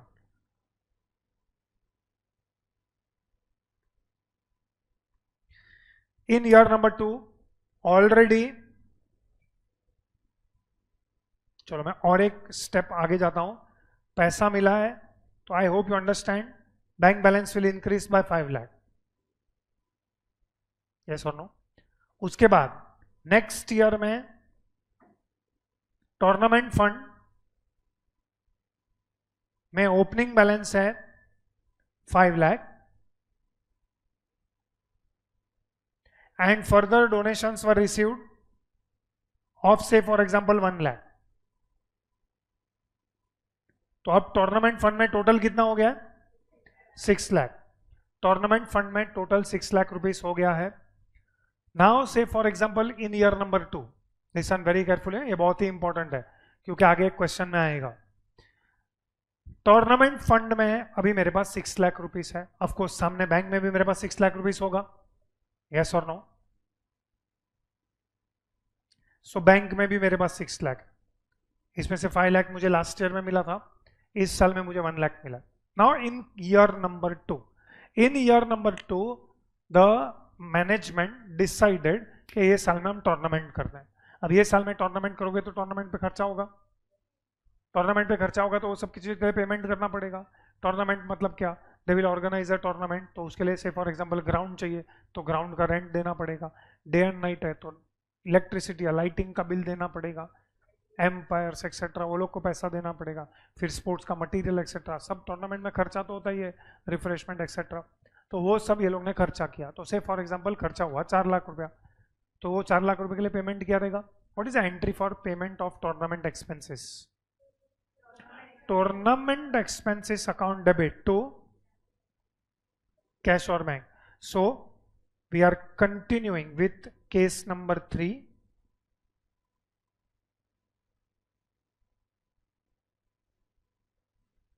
Tournament expenses account debit to cash और bank account. To agree with this?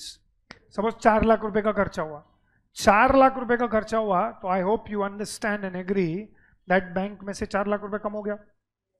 Bank में से अगर 4 लाख रुपए कम हो गया तो now bank balance remains 2 lakhs, बराबर है. अब यहाँ पे हम लोग ने एक अकाउंट डेबिट किया है. What is the name of this account? Tournament expenses. This tournament expenses account जो हमने डेबिट किया है is also a nominal account.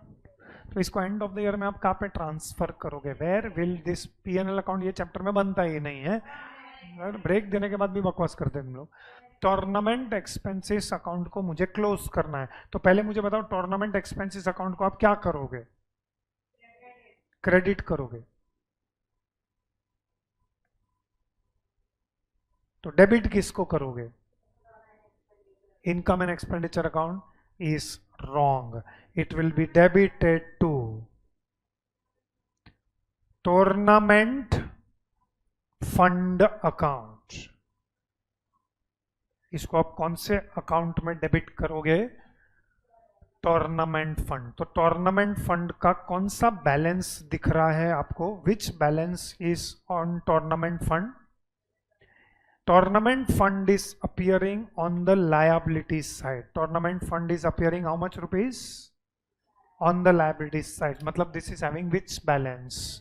तो उसको आपने यहाँ पे डेबिट किया है, उसको आपने यहाँ पे डेबिट किया है, मतलब टूर्नामेंट फंड का में से आप इसको ऐड करोगे कि लेस करोगे?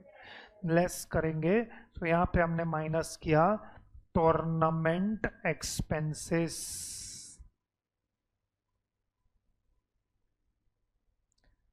4 lakhs. तो अब टूर्नामेंट फंड में कितना अमाउंट बचा आउटर कॉलम में? 2 lakhs, बराबर है. नाउ ये ऑर्गेनाइजेशन का मैनेजमेंट को ऐसा लगता है अब और 2-3 साल हम टूर्नामेंट नहीं करने वाले हैं.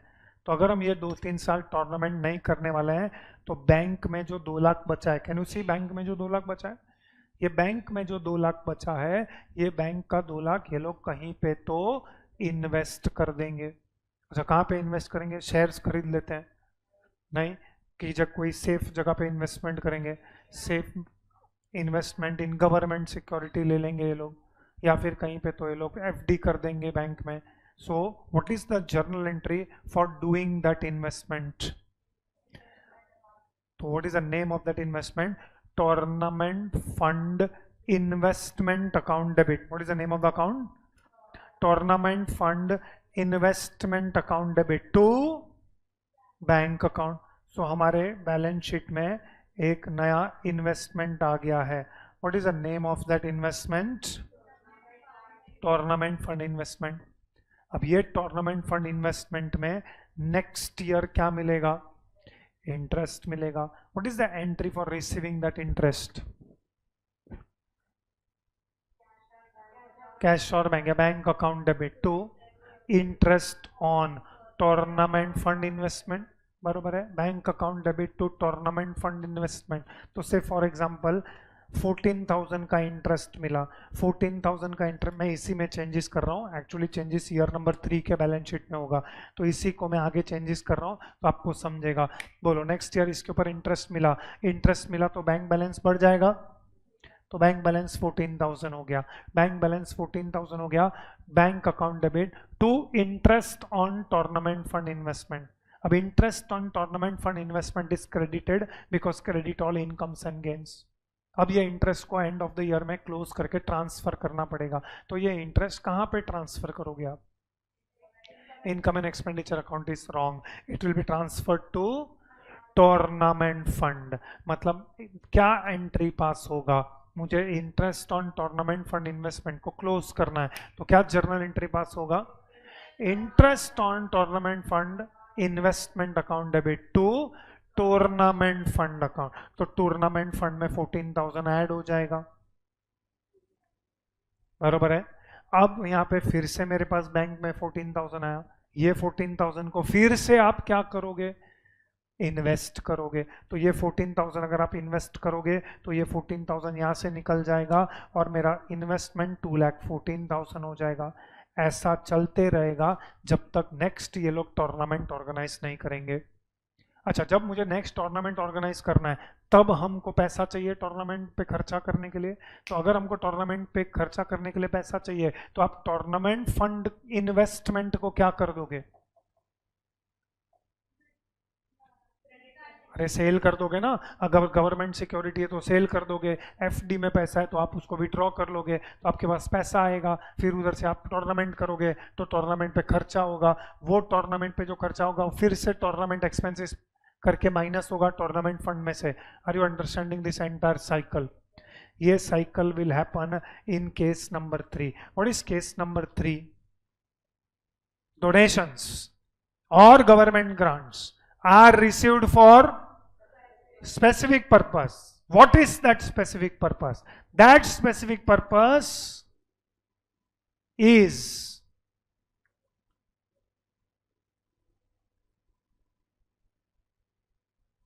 for doing which expenditure? Revenue expenditure. Example, tournament fund, prize fund. ये सब जो एग्जाम्पल्स हैं, these are examples of donations और government grant which are received for doing which expenditure? Revenue expenditure. तो केस नंबर 4 इज डोनेशंस और government grants for doing capital expenditure, and जिसका example is building fund. What is building fund? We say for example, like for example here you can see it is an hospital. हम लोग जो question कर रहे हैं वो किसका है? जीवन हॉस्पिटल. अब ये जीवन हॉस्पिटल है, हो सकता है इसका खुद का हॉस्पिटल या खुद का हॉस्पिटल बिल्डिंग नहीं, बट ये लोग बोल रहे हैं हमको हमारा खुद का हॉस्पिटल का बिल्डिंग चाहिए. अच्छा, खुद का हॉस्पिटल का बिल्डिंग में भी दो पॉसिबिलिटी है. या तो ये लोग बिल्डिंग आउटराइट खरीद लेंगे या तो एक खुद बिल्डिंग कंस्ट्रक्ट करेंगे. तो ये क्वेश्चन अगर आप ध्यान से पढ़ोगे तो ये लोग अपना बिल्डिंग कंस्ट्रक्ट कर रहे हैं. क्योंकि लिखा हुआ है building under construction, building under construction दिख रहा है आपको। तो ये लोग क्या करेंगे, ये लोग ने एक ऐसा काउंटर ओपन किया रहेगा, तो जो भी हॉस्पिटल में एंटर होता रहेगा वो देखेगा डोनेशन फॉर बिल्डिंग, मतलब हॉस्पिटल खुद का बिल्डिंग बनाना चाहता है, इसके लिए वो लोग डोनेशन ले रहे हैं, तो लोग डोनेशन कलेक्ट कर रहे हैं। अब किसी को भी चैरिटी करने का इच्छा रहेगा, डोनेशन करने का इच्छा रहेगा, वो लोग आके क्या बोलेंगे, अच्छा चलो अच्छा काम कर रहे हैं, ये लोग को डोनेशन देते हैं ताकि हॉस्पिटल का एक बिल्डिंग हो, सो दैट मेडिकल पर्सन्स या मेडिकल नीड, जिसको मेडिकल नीड्स है, वो लोग आके ये हॉस्पिटल में अपना ट्रीटमेंट करवा सकते हैं एट लेसर रेट, सो और समटाइम्स फ्री, क्योंकि ultimately hospital is not for profit organisation. तो लोग बोलते हैं ठीक है चलो एक बिल्डिंग बनाते हैं जिसके अंदर हम ऐसे पेशेंट्स को ट्रीट करेंगे जो नीडी हैं। अब कोई डोनर रहेगा, वो सोचेगा चलो अभी अच्छा काम कर रहे हैं तो हम बिल्डिंग के लिए डोनेशन देते हैं, तो बाकायदा वो ऑफिस में गया, काउंटर पे गया, बोलता है मेरी तरफ से आप 1 लाख लिखो, मेरी तरफ से आप 25,000 लिखो, मेरी तरफ से आप 50,000 लिखो। तो ये जो डोनेशन ये लोग कलेक्ट कर रहे हैं, this donation is for which purpose, specific purpose, and that is only for collection, sorry it is only for building. मतलब ये पैसे से ये लोग क्या क्या नहीं कर सकते, ये लोग डे टू डे एक्सपेंडिचर्स नहीं कर सकते, they can't do expenditures on electricity and water, diet expenses, rent and rates, printing, stationery, ये सब खर्चा ये लोग नहीं कर सकते।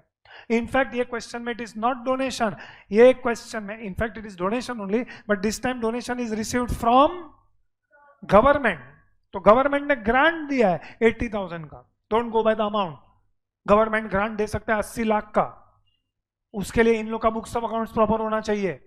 अगर बुक्स ऑफ अकाउंट्स प्रॉपर नहीं है, government is not satisfied, government needs some concrete proof that this organisation is a not for profit organisation, and जो पर्पस के लिए ये फॉर्म हुआ है वो पर्पस ये लोग सिंसियरली फॉलो कर रहे हैं, that is providing medical assistance to the needy persons.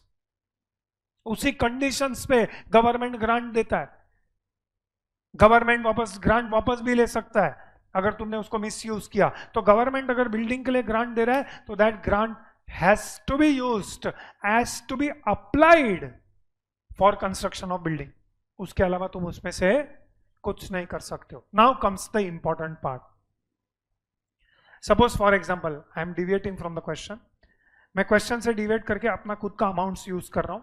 Suppose for example हमको डोनेशंस मिल रहा है या गवर्नमेंट ग्रांट भी मिल रहा है, but this time the donation और government grant is for building. तो can you tell me what is entry number 1? Entry number 1 remains the same. What is the entry? Cash और bank account debit to donations और government grant. In fact आप देख भी सकते हो cash और bank account debit, receipts and payment account is nothing like cash और bank account only. तो कैश और bank account debit to government grant, ये लोग ने पोस्टिंग किया हुआ है। Okay, now my question is, ये गवर्नमेंट ग्रांट को मुझे क्लोज करना है, तो अब केस नंबर 4 में हम लोग ये गवर्नमेंट ग्रांट को कहां पे ट्रांसफर करेंगे? So I will close donation और government grant account debit to, I will open one new account that is called as which account? Building fund account. Building fund को आपने जर्नल एंट्री में credit किया है, इसके पहले भी आप देखो टूर्नामेंट फंड को आपने क्रेडिट किया है, बिल्डिंग फंड को आपने क्रेडिट किया है। Because you are crediting these accounts, it means these accounts are having credit balance. If this accounts are having credit balance that means it will be shown on liability side. अब हम building के लिए fund collect कर रहे हैं ना, 2 possibility है। 2 possibility मतलब पॉसिबिलिटी नंबर 1, पहले आप सब कलेक्शन कर लो, गवर्नमेंट ग्रांट, डोनेशन, एक बार सब जमा हो जाएगा, बाद में हम बिल्डिंग ढूंढना चालू करेंगे या कंस्ट्रक्ट करना चालू करेंगे। सेकेंड पॉसिबिलिटी साइमल्टेनियसली करो। साइमल्टेनियसली करो मतलब जैसे जैसे डोनेशन आते जा रहा है हम सामने सामने बिल्डिंग कंस्ट्रक्ट करते जा रहे हैं, जैसे जैसे पैसा आते जा रहा है सामने हम कंस्ट्रक्ट करते जा रहे हैं।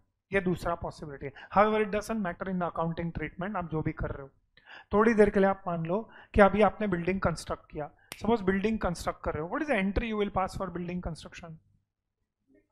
या थोड़ी देर के लिए फॉर अंडरस्टैंडिंग पर्पस, सपोज हमको डोनेशन मिल गया, हमको गवर्नमेंट ग्रांट मिल गया, what is the entry if suppose I am purchasing a building, suppose 3 माले का बिल्डिंग ही खरीद लिया पूरा, तो क्या एंट्री पास करोगे? Building account debit. क्या अकाउंट डेबिट करोगे आप? Building account debit. Okay, building account debit to bank account. Do you agree with this? Yes or no? Okay, चलो हम लोग है ना प्रेजेंटेशन से समझते हैं तो आपको जल्दी समझेगा. Now, suppose for example, year 1, 2, 3 ऐसा हम लोग 5 साल से बिल्डिंग के लिए डोनेशन कलेक्ट कर रहे हैं. तो बिल्डिंग के लिए डोनेशन कलेक्ट कर रहे हैं तो कैश और bank account debit to donations, cash और bank account debit to donation, cash और bank account debit to donation. And हर साल हम लोग डोनेशन को क्लोज करके ट्रांसफर करते हैं into building fund. So last में हम लोग एंट्री पास करते हैं donation to building fund, donation to building fund. ऐसा 2 एंट्री हम लोग 5 साल से पास करते आ रहे हैं. और 5 साल से हम लोग पास करते आ रहे हैं तो हमारे बिल्डिंग फंड में पैसा जमा हो गया. से for example building fund, this is eight the beginning of the year. You can say beginning of year number 6 example. ये 10 लाख का जो डोनेशन है वो लास्ट 5 साल में हम लोग ने जमा किया. लास्ट 5 ईयर्स से हम लोग बिल्डिंग के लिए पैसा जमा कर रहे हैं और बिल्डिंग के लिए पैसा जमा हो गया 10 लाख. जस्ट एग्जाम्पल, जानबूझ करके मैंने अमाउंट कम रखा है. Important is not the amount, important is the concept. अब 6th ईयर में हम लोग ने डिसाइड किया कि अब बिल्डिंग खरीद लेते हैं. तो पैसा जमा हो गया, हमको जितना चाहिए था उतना पैसा आ गया, इतने में बिल्डिंग आ जाएगा. तो अभी हम लोगों ने डिस्कस किया what is the entry for purchase of building. Building account debit to bank account. So can we say building account debit to bank account, मतलब building will come on balance sheet asset side. So building हमने जो खरीदा, this building जो हमने खरीदा है is nothing but a capital expenditure. Yes और no? Now here comes the main difference between specific purpose donation received for doing revenue expenditure and specific purpose donation received for doing capital expenditure. ध्यान से सुनो मेरा next statement, whether you understand. If the donation is received for doing, if the specific purpose donation is received for doing revenue expenditure, tournament के लिए पैसा मिला, तो जब तुम खर्चा करते हो ना, टूर्नामेंट पे मैंने यहाँ पे 4 लाख का खर्चा किया है तो सामने कोई एसेट पैदा नहीं हो रहा है. ये 4 लाख रुपया मैंने जो खर्चा किया है टूर्नामेंट पे, वो 4 लाख रुपया गया. अब ये फ्यूचर में 4 लाख हमको वापस नहीं मिलने वाला है. That is why I am saying this is for doing which expenditure, revenue expenditure. मतलब सामने मुझे कोई एसेट नहीं मिला है, मेरे बैलेंस शीट एसेट साइड पे कोई एसेट नहीं आया है 4 लाख का, वो पैसा गया. सपोज फॉर एग्जांपल मैं दूसरे तरीके से समझाता हूँ. मैंने और एक एग्जांपल लिया, प्राइज फंड. सपोज एक ऑर्गेनाइजेशन है, वो किसी के पास जाते हैं, सब लोग के पास जाते हैं और बोलते हैं हम लोग हमारे कास्ट के बच्चे लोग को प्रमोट करने के लिए या उनको मोटिवेट करने के लिए प्राइजेस देते हैं. जिसको भी 12th में इतना % आया, उससे अबाव आया, या किसी ने CA बन गया, या कोई इंजीनियर बन गया, कोई डॉक्टर बन गया, तो उसको हम लोग बुलाते हैं और प्राइज देते हैं. बोला अच्छा, तो पूछेगा डोनर क्या प्राइज देते हैं आप? बोलते हम लोग एक ट्रॉफी देते हैं और कैश प्राइज देते हैं. डिपेंड्स कि किसी को अच्छा डिग्री मिला तो हम 10,000 देते हैं, किसी ने 12th पास किया तो उसको हम 1000 रुपया देते हैं. ओके चलो, 10th पास किया तो हम 2000 देते हैं. ओके चलो. तो ऐसे बहुत सारे लोग रहते हैं, वेल्दी लोग, बोलते हैं ठीक है चलो मेरी तरफ से 50,000 लिखो. They want to see, ultimately ये कास्ट कम्युनिटी के लिए, I don't take me wrong, अगर आपके कास्ट में होता रहेगा, मैं जस्ट एग्जांपल दे रहा हूँ. सम पीपल क्या है, हमारा नाम होगा, हम पैसा देंगे ना, तो नाम के लिए देते हैं. वो क्या बोलेंगे, आप जब ऐसा करोगे मेरा नाम आएगा कि नहीं? हाँ, आपका नाम अनाउंस करेंगे कि भाई इसने इतना दिया, इसने इतना दिया. ओके ठीक है, दैट इज नॉट इम्पॉर्टेंट. अब सपोज ये लोग ने अच्छा खासा प्राइस के लिए पैसा जमा कर लिया, से फॉर एग्जांपल एक 1 लाख रुपीज जमा हो गया प्राइस फंड. अब ये प्राइस फंड में से सिर्फ प्राइजेस ही दे सकते हैं, तो सपोज 1 लाख का पूरा प्राइजेस ये लोग ने डिस्ट्रीब्यूट कर दिया. ऑर्गेनाइजेशन बोलेगा हम बचा के करेंगे क्या, 1 लाख मिला है, 1 लाख हम प्राइजेस में डिस्ट्रीब्यूट कर देंगे. तो 1 लाख का जब आप प्राइस डिस्ट्रीब्यूट कर रहे हो, जिसने CA क्लियर किया उसको आप 10,000 या 20,000 दे रहे हो, किसी ने इंजीनियरिंग किया तो उसको आप 10,000 दे रहे हो, कोई डॉक्टर बना तो उसको आप 20,000 दे रहे हो, एग्जाम्पल. तो ये जो आप पैसा दे रहे हो उससे आपके सामने बैलेंस शीट में कोई एसेट थोड़ी आया है. There is no asset which is getting generated, that is why this is donation, specific purpose for doing which expenditure. But building fund, suppose hospital को बिल्डिंग बनाना है, बिल्डिंग फंड, कल मिलेगा hospital equipment fund. Hospital equipment fund मतलब ये लोग बोलेंगे hospital के equipment खरीदने के लिए हम लोग फंड जमा कर रहे हैं, तो उसके लिए स्पेसिफिक पर्पस हो गया. कल जब आप हॉस्पिटल इक्विपमेंट खरीदोगे तो हॉस्पिटल इक्विपमेंट खरीदने पे एसेट पैदा होगा, तो यहाँ पे clearly you can C asset पैदा हुआ है, बराबर है. Now comes the important part and the hidden part, जो आपको कभी भी क्वेश्चन में नहीं दिया रहेगा. यहां पे हम लोग ने 2 एंट्रीज पास किया है और बिल्डिंग भी हम लोग ने खरीद लिया. We have done expenditure on building. अब मेरा क्वेश्चन ये है कि ये बिल्डिंग फंड अकाउंट का करने का क्या, बिकॉज बिल्डिंग फंड में अभी भी 10 लाख दिख रहा है. यू रिकलेक्ट, हम लोग ने जब टूर्नामेंट का डिस्कशन किया था, तो जब आप टूर्नामेंट पे एक्सपेंसेस कर रहे हो तो आप टूर्नामेंट फंड में से माइनस करते हो उसको.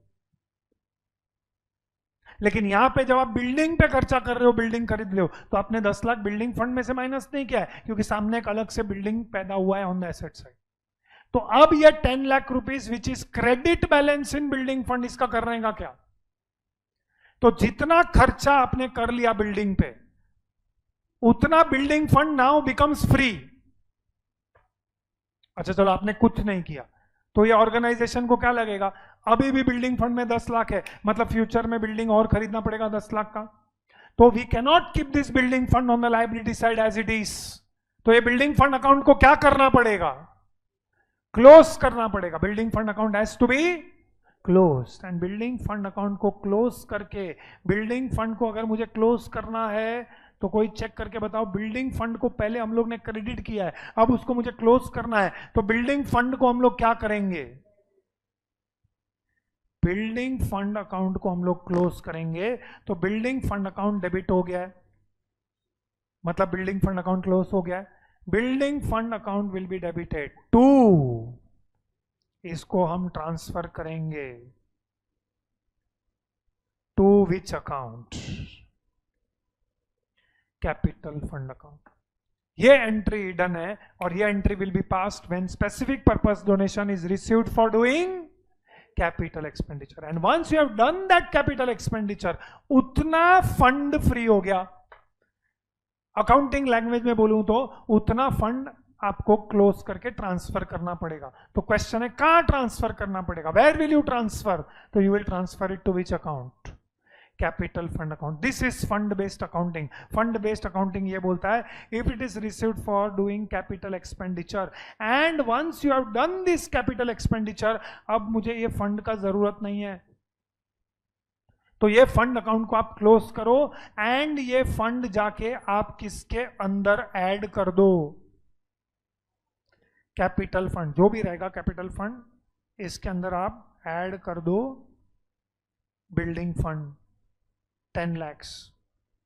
सिंपल लैंग्वेज में अब हमको बिल्डिंग फंड का जरूरत नहीं है, क्योंकि अगर आपने ये एंट्री पास नहीं किया तो अभी भी बैलेंस शीट एसेट साइड पे बिल्डिंग फंड दिखेगा. तो ये ऑर्गेनाइजेशन को क्या लगेगा, अभी भी बिल्डिंग पे खर्चा करना बाकी है. आपने खर्चा कर दिया तो बिल्डिंग फंड को क्लोज करो. This is the accounting treatment if it is for doing which purpose donation, और rather if it is specific purpose for doing which expenditure, capital expenditure. ये पूरा जर्नल एंट्रीज के साथ हम लोग ने डिस्कशन दिया है ऑन पेज नंबर 190. ये पूरा पेज नंबर 190 पे है. अच्छा वो जो हम लोग ने इन्वेस्टमेंट का बात किया ना, वो भी आप इसमें भी कर सकते हो. सपोज 5 साल तक हमको डोनेशन मिल रहा है, 5 साल तक बिल्डिंग के लिए डोनेशन मिल रहा है, लेकिन ऑर्गेनाइजेशन को लगता है नहीं अभी तक थोड़ा डोनेशन जमा होने दो, बाद में हम खर्चा करेंगे, बाद में हम करेंगे, तो पैसा वो लोग बैंक अकाउंट में नहीं रहने देते हैं. जितना भी बिल्डिंग फंड के लिए डोनेशन मिला, ईयर नंबर 1 में डोनेशन मिला, से फॉर एग्जांपल ईयर 1 में 1,50,000 मिला, लेकिन ईयर 1 में हम सोच रहे हैं नहीं 1,50,000 का डोनेशन से कुछ नहीं होगा, I will not keep that 1,50,000 in bank account. हम लोग क्या कर देंगे, 1,50,000 को कहीं पे तो इन्वेस्ट कर देंगे. तो हमारे एसेट साइड पे आएगा बिल्डिंग फंड इन्वेस्टमेंट. फिर ईयर नंबर 2 में और 2 लाख मिला, तो 2 लाख हम लोग इन्वेस्ट कर देंगे. ईयर नंबर 3 में और 1.5 लाख मिला, वो भी इन्वेस्ट कर देंगे. ऐसा 5 साल तक हमारे पास बिल्डिंग फंड के लिए 10 लाख जमा हुआ है, वो 10 लाख हम इन्वेस्ट करते आ रहे हैं. फिर जिस दिन हमने डिसाइड किया चलो अभी टाइम आ गया बिल्डिंग खरीदने का, या बोलेंगे चलो डाउन पेमेंट करने का टाइम आ गया है, तो इन्वेस्टमेंट को आप बेच दोगे या इन्वेस्टमेंट में से पैसा निकाल के उसके लिए पेमेंट कर दो. This is the cycle that happens. जितना आपने बिल्डिंग पे खर्चा किया है उतने वैल्यू का बिल्डिंग आपके एसेट साइड पे आएगा. That is the main difference between specific purpose donation for doing revenue expenditure. उसमें कोई एसेट नहीं आता है, वो पैसा गया, आपने खर्चा कर दिया. टूर्नामेंट एक्सपेंसेस, इसके लिए आप टूर्नामेंट एक्सपेंसेस को डायरेक्टली फंड में से ही माइनस कर देते हो, तो वहां पे फंड ही कम हो जाता है. बट यहां पे आप बिल्डिंग के लिए जो खर्चा कर रहे हो वो फंड में से माइनस नहीं कर रहे हो आप. तो एसेट साइड पे अभी भी बिल्डिंग फंड लायबिलिटी साइड पे बिल्डिंग फंड अभी भी दिखेगा, लेकिन I can not let that to continue in my books of accounts. इसके लिए हम उसको क्लोज करके ट्रांसफर करते हैं to capital fund. Coming to this question, can you tell me how much was value of building fund at the beginning of the year? 80,000. तो पहले तो बोलो ये 80,000 किधर आएगा? Which balance sheet? तो opening balance sheet liability side में जाओ, 2 लाइन छोड़ के लिखो building fund. Opening balance sheet liability side पे जाओ और लिखो बिल्डिंग फंड, 2 लाइन छोड़ के.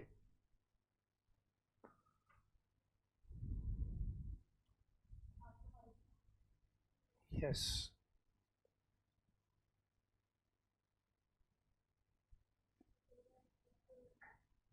चलो लिखा.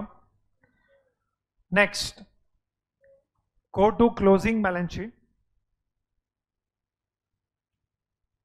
क्लोजिंग बैलेंस शीट में ऊपर से 4 लाइन छोड़ के लिखो building fund inner column 80,000. Sorry, liability side. Liability side पे 4 लाइन छोड़ के लिखो बिल्डिंग फंड 80,000.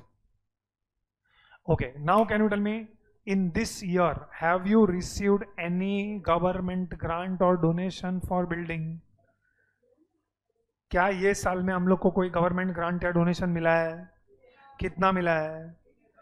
और 80,000. ओके, सो आप ये इनकम साइड पे लिखोगे कि बिल्डिंग फंड में ऐड करोगे, बिल्डिंग फंड में ऐड करो. तो नेक्स्ट लाइन लिखो ऐड गवर्नमेंट ग्रांट्स.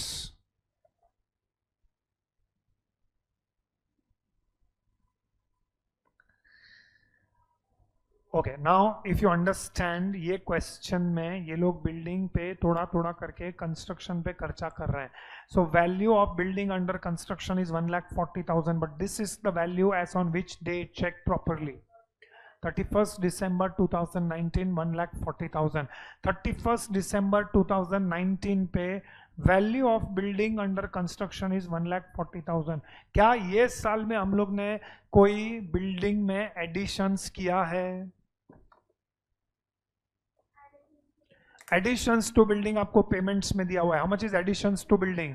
50,000. तो एडिशंस टू बिल्डिंग इज 50,000. मतलब how much must have been the value of building under construction as at the beginning of the year? 90,000. तो ये again reverse calculation से हमको 90,000 आया है, क्योंकि हमने 1,40,000 में से 50 माइनस किया तो 90 आएगा. This was the value of building under construction as on 1/1/2019. तो ये 90,000 will come in which balance sheet? Opening balance sheet. Which side? Asset side. तो लिखो ओपनिंग बैलेंस शीट में asset side. Opening balance sheet में asset side में लिखो value और building under construction, ऐसा लिख सकते हो. 2 लाइन में जाएगा, इसके लिए हमने 2 लाइन छोड़ा है. Building under construction, building under construction 90,000. Go to the closing balance sheet asset side, building under construction inner column.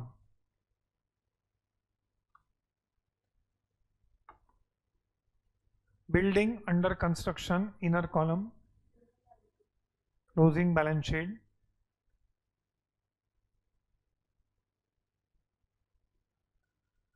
Inner column,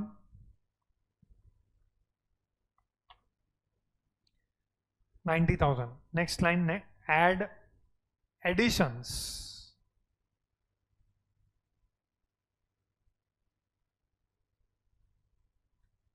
Add additions 50,000.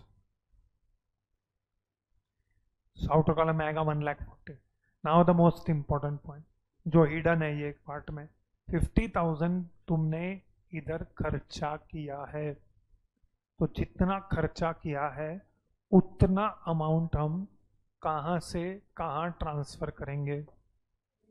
Building fund से निकाल के कैपिटल फंड में। तो कितना खर्चा ये साल में किया है, उतना पैसा आप, उतना amount you will transfer to capital fund. तो come to liability side, building fund में तुमने लिखा है add government grant, next line में लिखो less transfer to capital fund.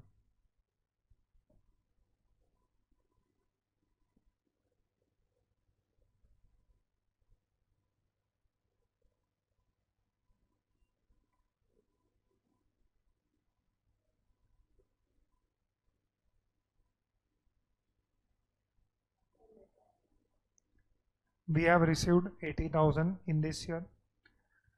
हमने 50,000 का एक्सपेंडिचर किया, जितना बिल्डिंग पे एक्सपेंडिचर किया उसको माइनस करके हम लोग कैपिटल फंड में ट्रांसफर करेंगे। Go to capital fund, the amount is not known, next line लिखो add transfer from building fund.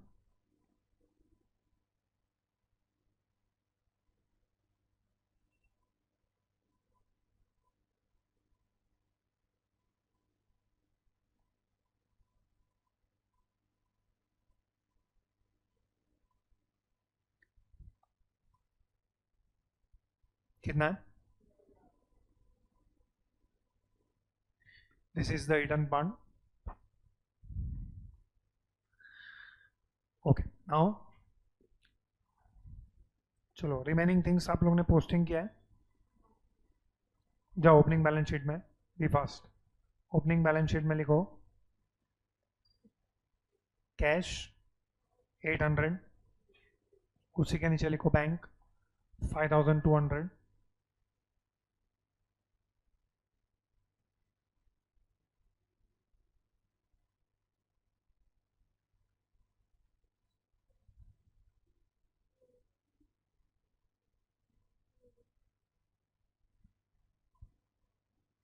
Can you tell me 2019 का जो सब्सक्रिप्शन है 24,500 वो कहाँ पे जाएगा?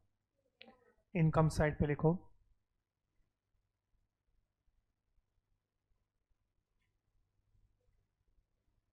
इनकम साइड पे लिखो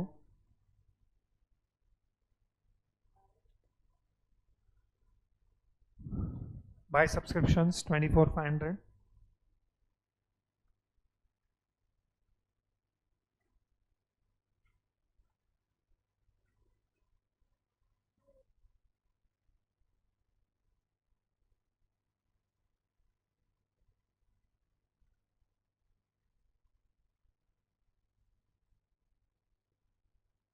टू 2020 का जो सब्सक्रिप्शन मिला है वो कहाँ पे जाएगा? What is 2020? 2020 is which year? Next year का सब्सक्रिप्शन हमको ये साल में मिला है, so this is what pre received. कहाँ पे जाएगा? लाइबिलिटीज। सो लाइबिलिटी साइड में नीचे के साइड पे लिखो प्री रिसीव्ड सब्सक्रिप्शन 2,400।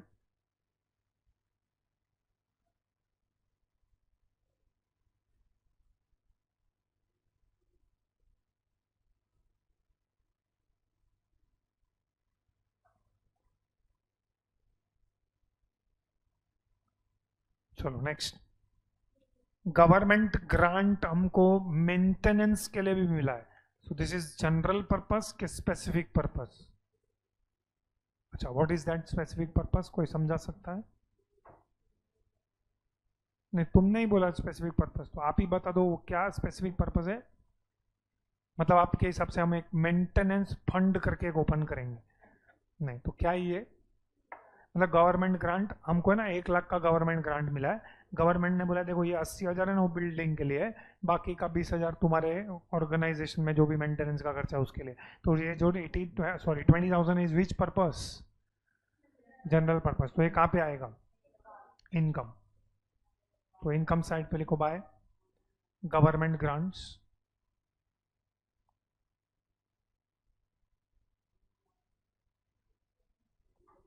ब्रैकेट में चाहिए तो लिख सकते हो for maintenance.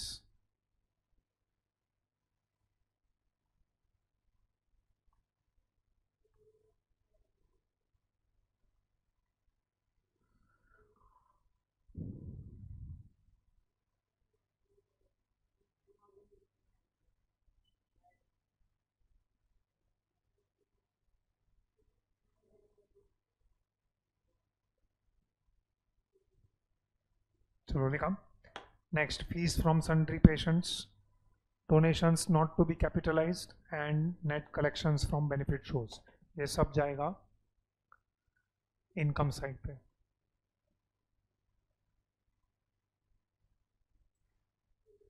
Next, salaries is 31,200.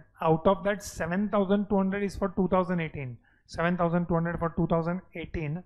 2018 is which year? तो लास्ट ईयर का सैलरीज ये साल में क्यों पे किया है? तो क्या करोगे इसको? Less write down expenditure side to salaries underline that. Next line लिखो paid 31,200 inner column. Next line less outstanding.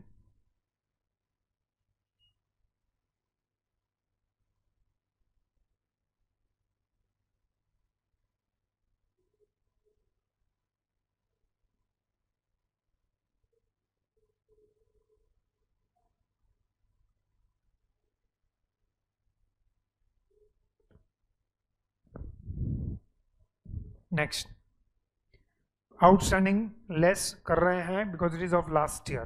कोई बताएगा इसका सेकेंड इफेक्ट किधर आएगा?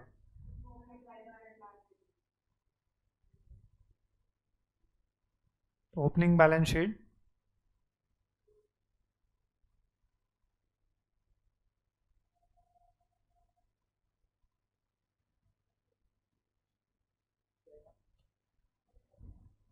हॉस्पिटल इक्विपमेंट हो गया. एडिशंस टू बिल्डिंग हो गया. प्रिंटिंग स्टेशनरी, चलो printing stationery direct expenses expenditure side पे आएगा.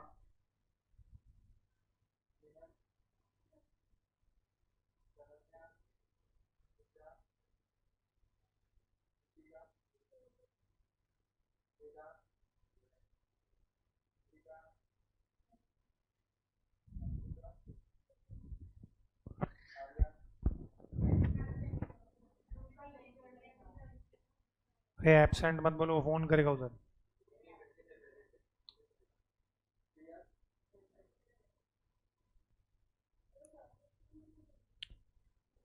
प्रिंटिंग स्टेशनरी डायरेक्ट एक्सपेंसेस ही हो गया. Rent and rates underline that. To rent and rates उसको अंडरलाइन करो. नेक्स्ट लाइन लिखो पेड इनर कॉलम 2000. ये 300 इज फॉर 2020. 2020 मतलब for which year? Next year का है तो इसमें से हम क्या करेंगे? What is this less? क्या लिखेंगे? Prepaid.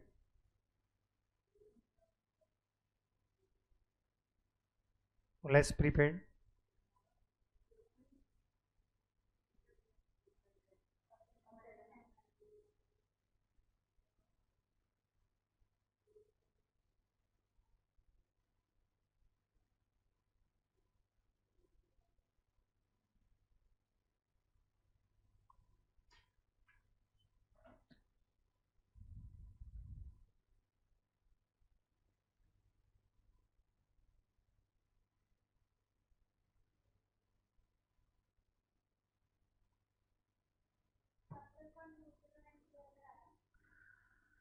Electricity and motor charges and office expenses ये सब जाएगा in expenditure and closing balance cash bank.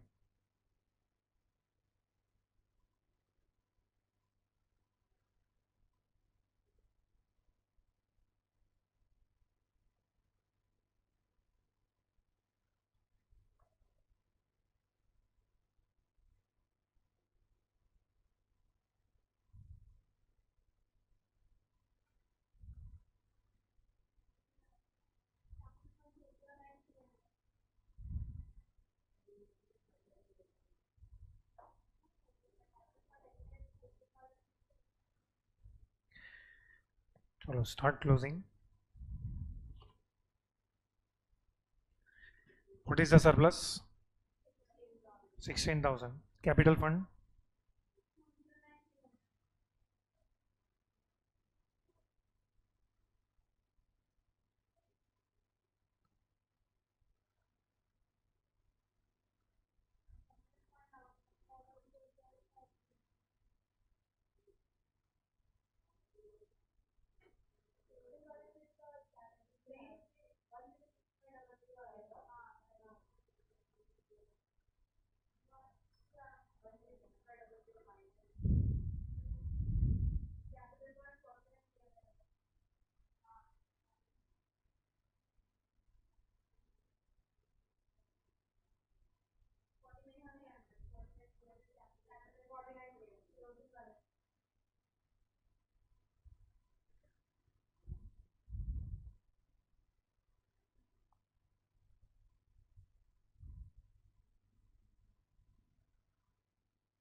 Capital fund is 29,300, 49,300। Check करो बैलेंस शीट टैली कितने पे हो रहा है।